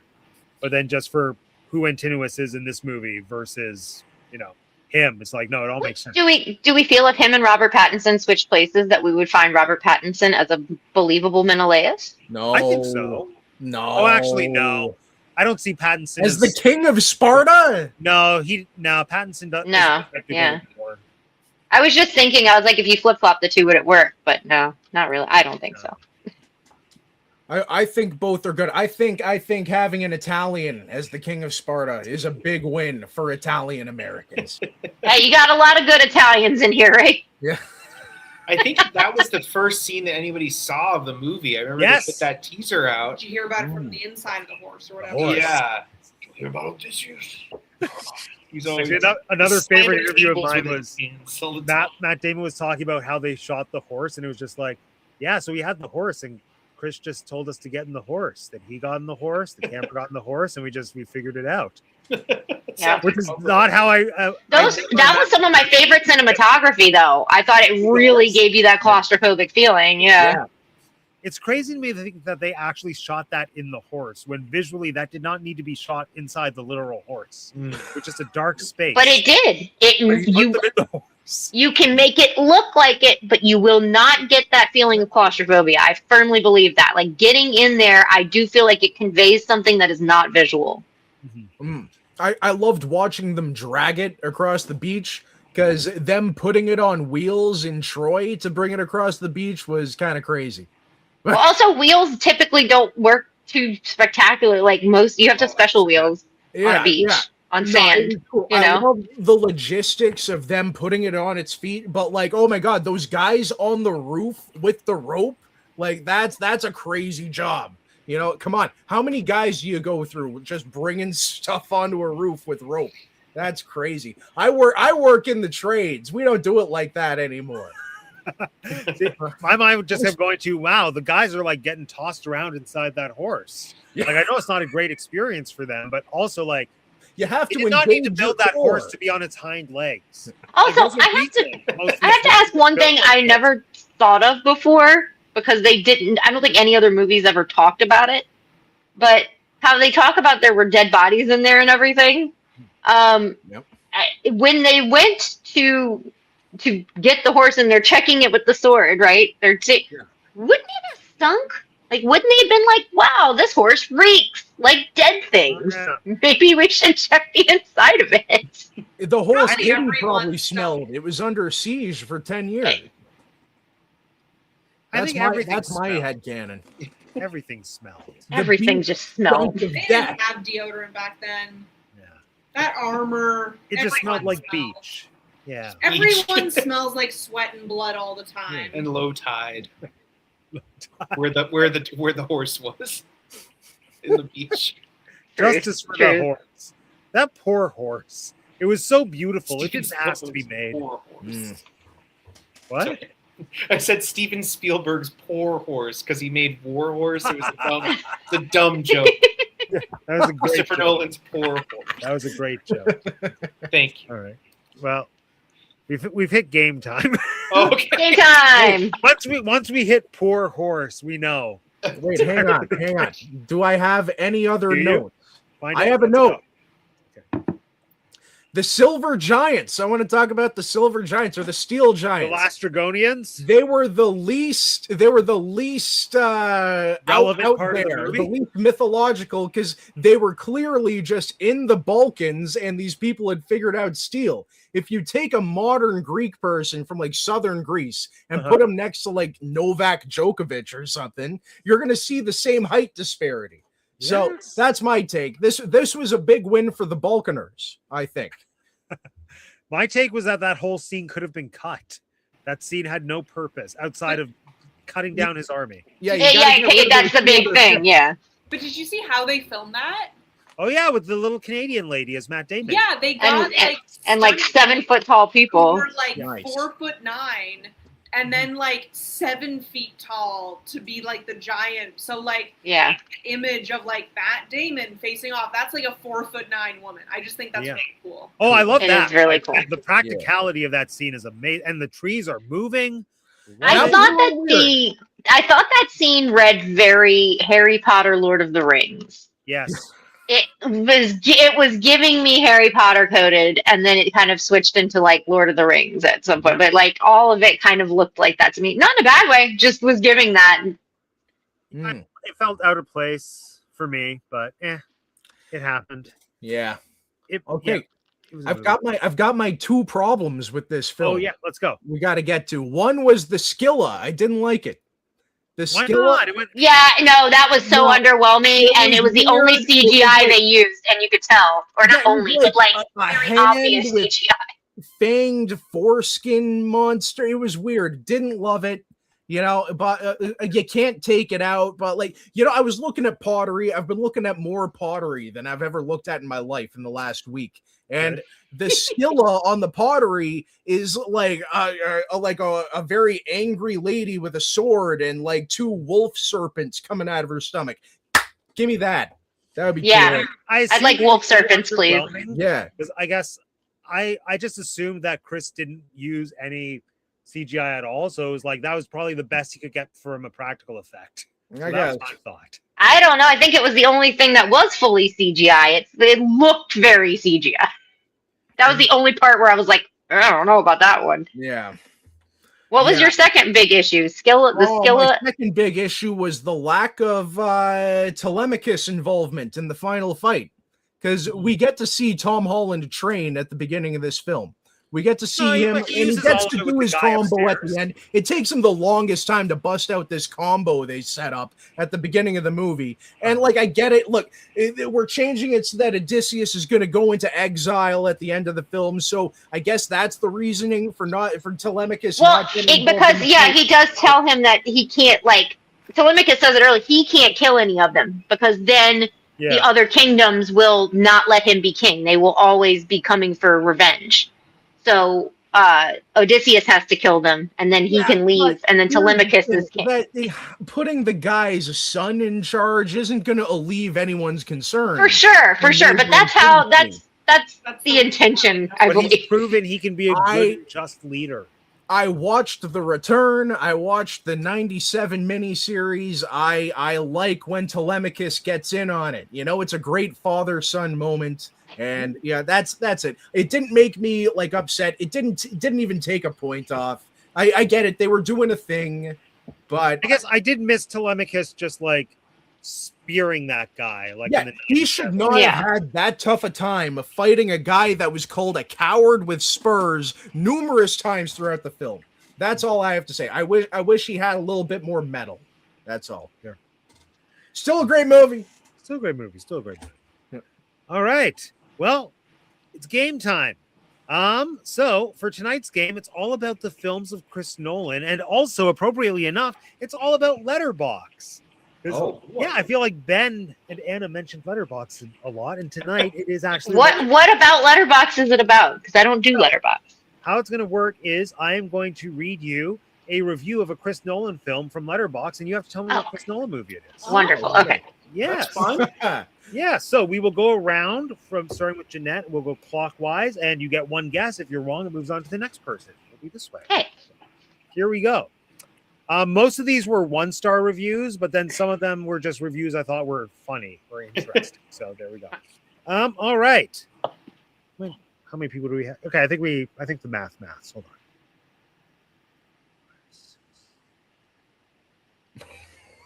Matt, before you start, do you have a Letterboxd account? I technically do, and I try to use it, but I don't use it often. But it does exist. It does exist. Do you? Yeah, I want to follow you. Follow me. Yeah, totally. It's Teacup for One. Okay. Okay, perfect. Yeah. So, none of the films repeat. Actually, do they? Maybe they do. Okay. Anything goes. Here we go. All right. Jeanette, this is the review. Solid proof that Nolan has always been Nolan, both in how reliant he is on the score and how he doesn't believe in women as characters.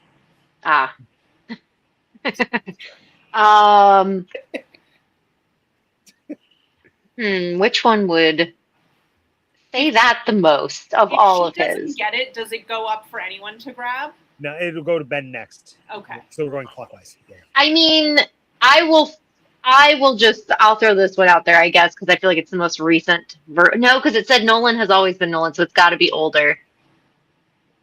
Oh, oy vey.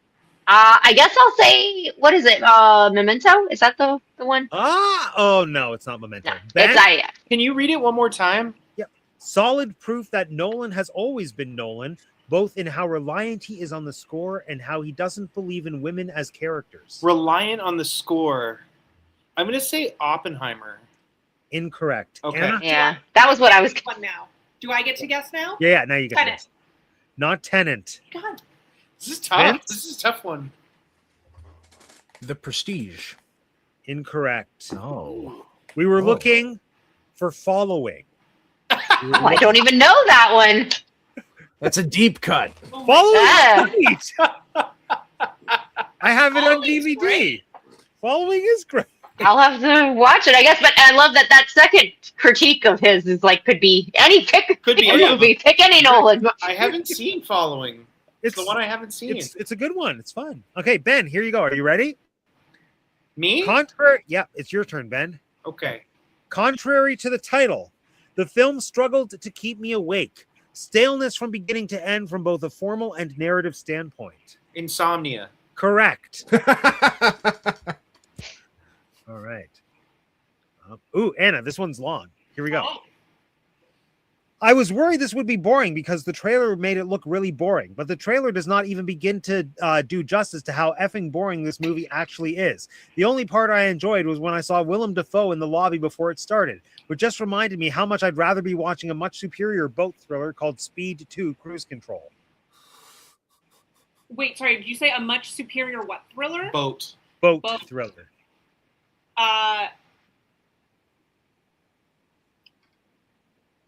Is this one Tenet? It's not Tenant. Keep guessing. Vince? The Prestige. Not The Prestige. Jeanette? Love the leading. Boat thriller. I can't remember. I'm gonna feel like an idiot because I don't even know if he directed this movie, but I can't get it out of my head. The Master. Not The Master. Can I Yeah. guess, Matt? Yeah, it's your turn, Ben. Dunkirk? It is Dunkirk. Oh, Ah, That had boats in it. Yeah, Dunkirk had boats. It That had- movie's good. This Yeah. person's we'll call it a That boat was pretty thriller. good. I like that one. I agree with this review more. Minus, I didn't get to see Willem Dafoe Hmm. in the lobby, but I would rather watch Speed 2 before I watch Dunkirk again. All right. Vince, are you ready? Yeah. Hey, wait a second. Clowns are supposed to be funny, not scary. This movie doesn't understand how clowns work. Oh, come on.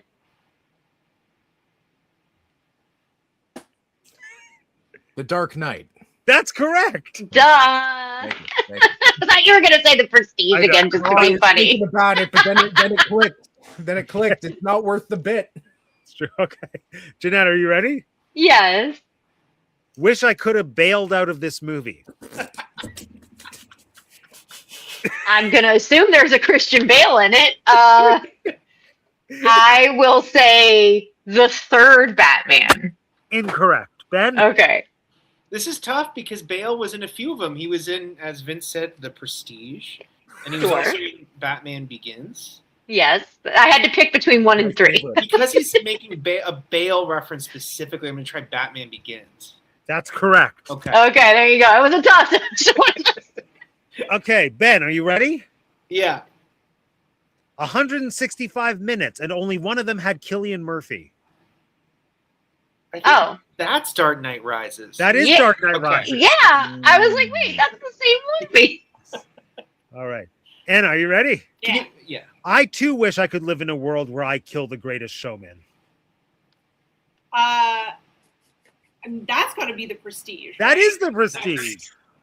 That movie rules, by the way. I watched it Yeah. the first time in years last week. That's one of my favorite movies of ever. Yeah. I think anytime I see a Nolan movie, I'm chasing the high of The Prestige. It's getting a re-release in January, Matt. It's coming out Oh, Again. nice. Yeah. Let's go. Oh, let's all go. Go. Let's all go. All right. Next. It's Vince. Is it Vince? Yeah. It's Vince. Okay. Vince.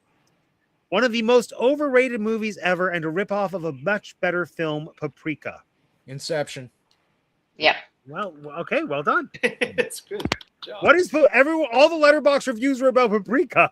I have no idea what that is, but I could tell by the way I've they never said seen it. but I know Inception rips it off. It's That's it's an anime film Yeah. by the late great Satoshi Kon. He only made like 4 or 5 films, and an amazing series called Paranoid Agent. Paprika is about a dream therapist who goes into people's dreams, and it's a blast. Just watch the trailer, and you'll get you'll get a sense of it. Yeah. I'm here for Inception, but better. I'll take it. All right. Jeanette, are you ready? Oh, this is a good one Yeah. for you. Okay. Okay.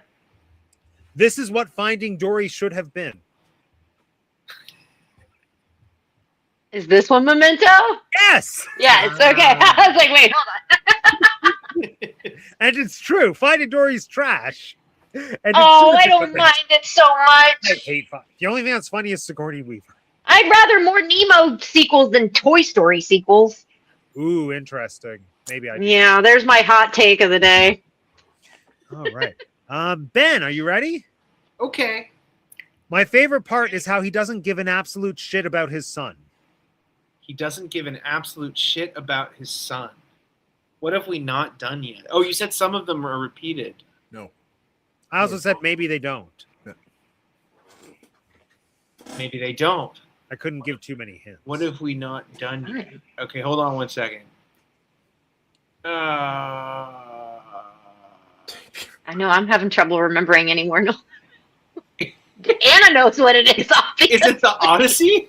Nope, not the. Okay. That applies. Interstellar. Yes, Interstellar. Oh. Right. Yeah. I didn't There was like another Interstellar. review that What about the sun? The review after that said, like, if Casey Affleck was my son, I wouldn't care about him either. Or something. I haven't seen that movie since it came out, and Neither have I. I forgot there was a son. I Me just too. remember Jessica Chastain. Yeah. All right. Anna, here we go. Now I am become bored. Hater of this movie. I mean, is it Oppenheimer? Yes. It's Yeah. Okay. That's pretty good. That's not nice. I like Not wrong. I like Oppie. Okay, Vince. This is the last question of the regular round. Are you ready, Vince? Oh yeah.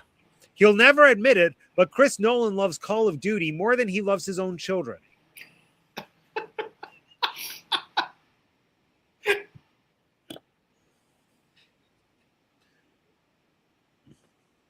You want a hint? Sure.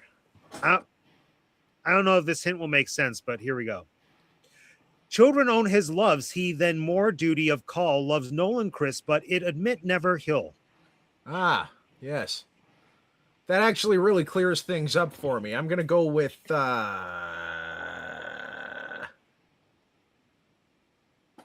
Prestige. That's incorrect. Oh. Jeanette? I think this might be a repeat. Is this Dunkirk as well? Not Dunkirk. No. Ben? Okay. Ben, you can steal. God, I know what it is, but I'm not going to say it because I'm going to pass because I know that Anna really wants to say this movie. Okay. It's finally Tenet. Yeah. Wow!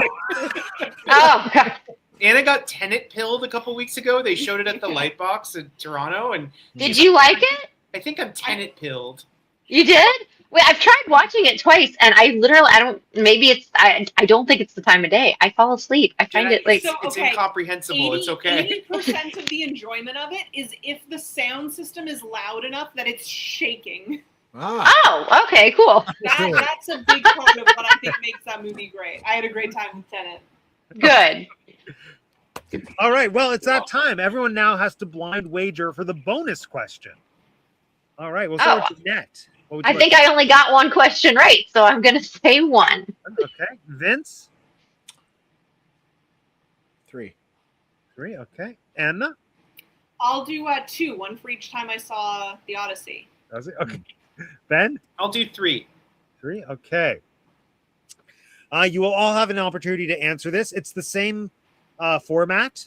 So I will give you a write it down? letterbox review. Yeah, write it down so no one's copying. Write it down so no one's copying. And again, anything goes. So this may be a film that we've already done. It may be a Chris Nolan film we haven't done yet. Okay. All right. The review is should have just taken a melatonin. Oh, The review is should have just taken a melatonin.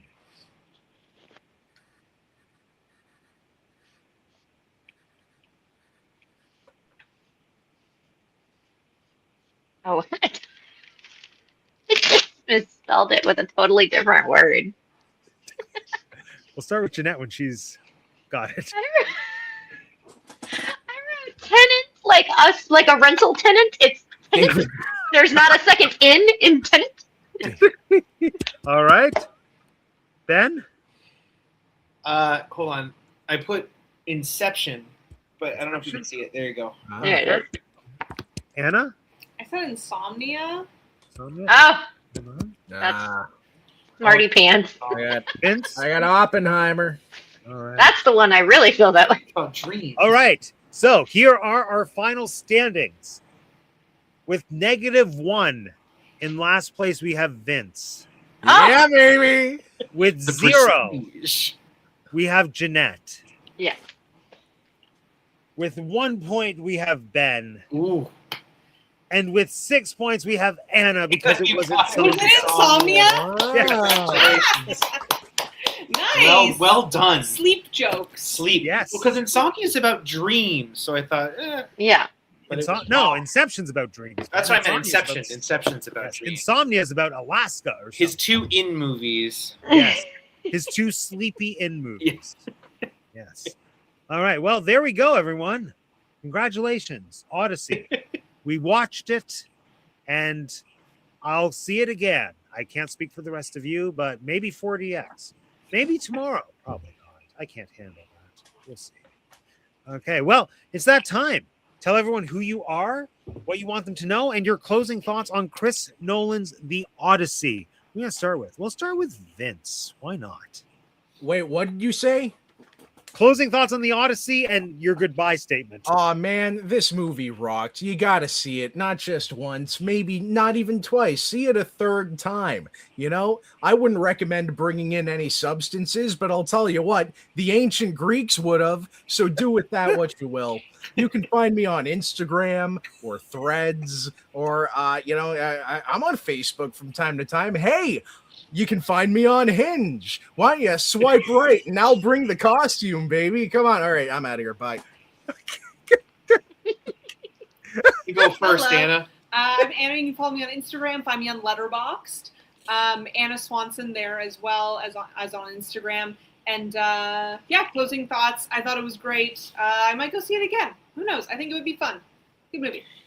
I'm Ben Gordon. I'm gonna try to see it again for round 3. I think it's a lot of summer fun for all you fine folk watching Teacup for One. By the way, there's an all new StreamYard logo. Maybe it's not that new, but it looks different. They've animated the duck on the upper right hand corner of your screen. Yeah. So I really like that. This is a new picture of Muppet the Cat that I wanted to show everybody. She's doing So great. pretty. Follow her at Muppets Third Act, spelled THIRD. Act. You can also follow me on Letterboxd at Ben Gordon GORDON. And see you at the movies. Hello. I am Jendaya. No. I'm Jeanette. I really loved this movie. I think it is entertaining. I know I talked about some gripes, but overall, this is extremely entertaining. And as far as I know, the best movie representation, not miniseries, that we have. And yeah, you could follow me on Instagram at TinkerJ787. And I'm going to be posting all my New York birthday fun soon. So check it out. Exciting. Thank you, Jeanette. And my name is Matt, and this is my channel. Thank you for joining us, everyone, and thank you for being here with us over the last month, Odyssey month. Join us for our next marathon, the theme of which I haven't given any thought to, but watch the channel. It'll show up eventually. Also, look out for my video where I show Niagara Falls from every single possible angle except for zip lining, because screw that. Not enough money for me to do that. Or maybe there is. I just don't have it. If you want to see me zip line across Niagara Falls, If you pay for it, I'll do it. But until then, friends, my name is Matt and I have 2 degrees, and this has been the Tea Cup for One. How do you end this?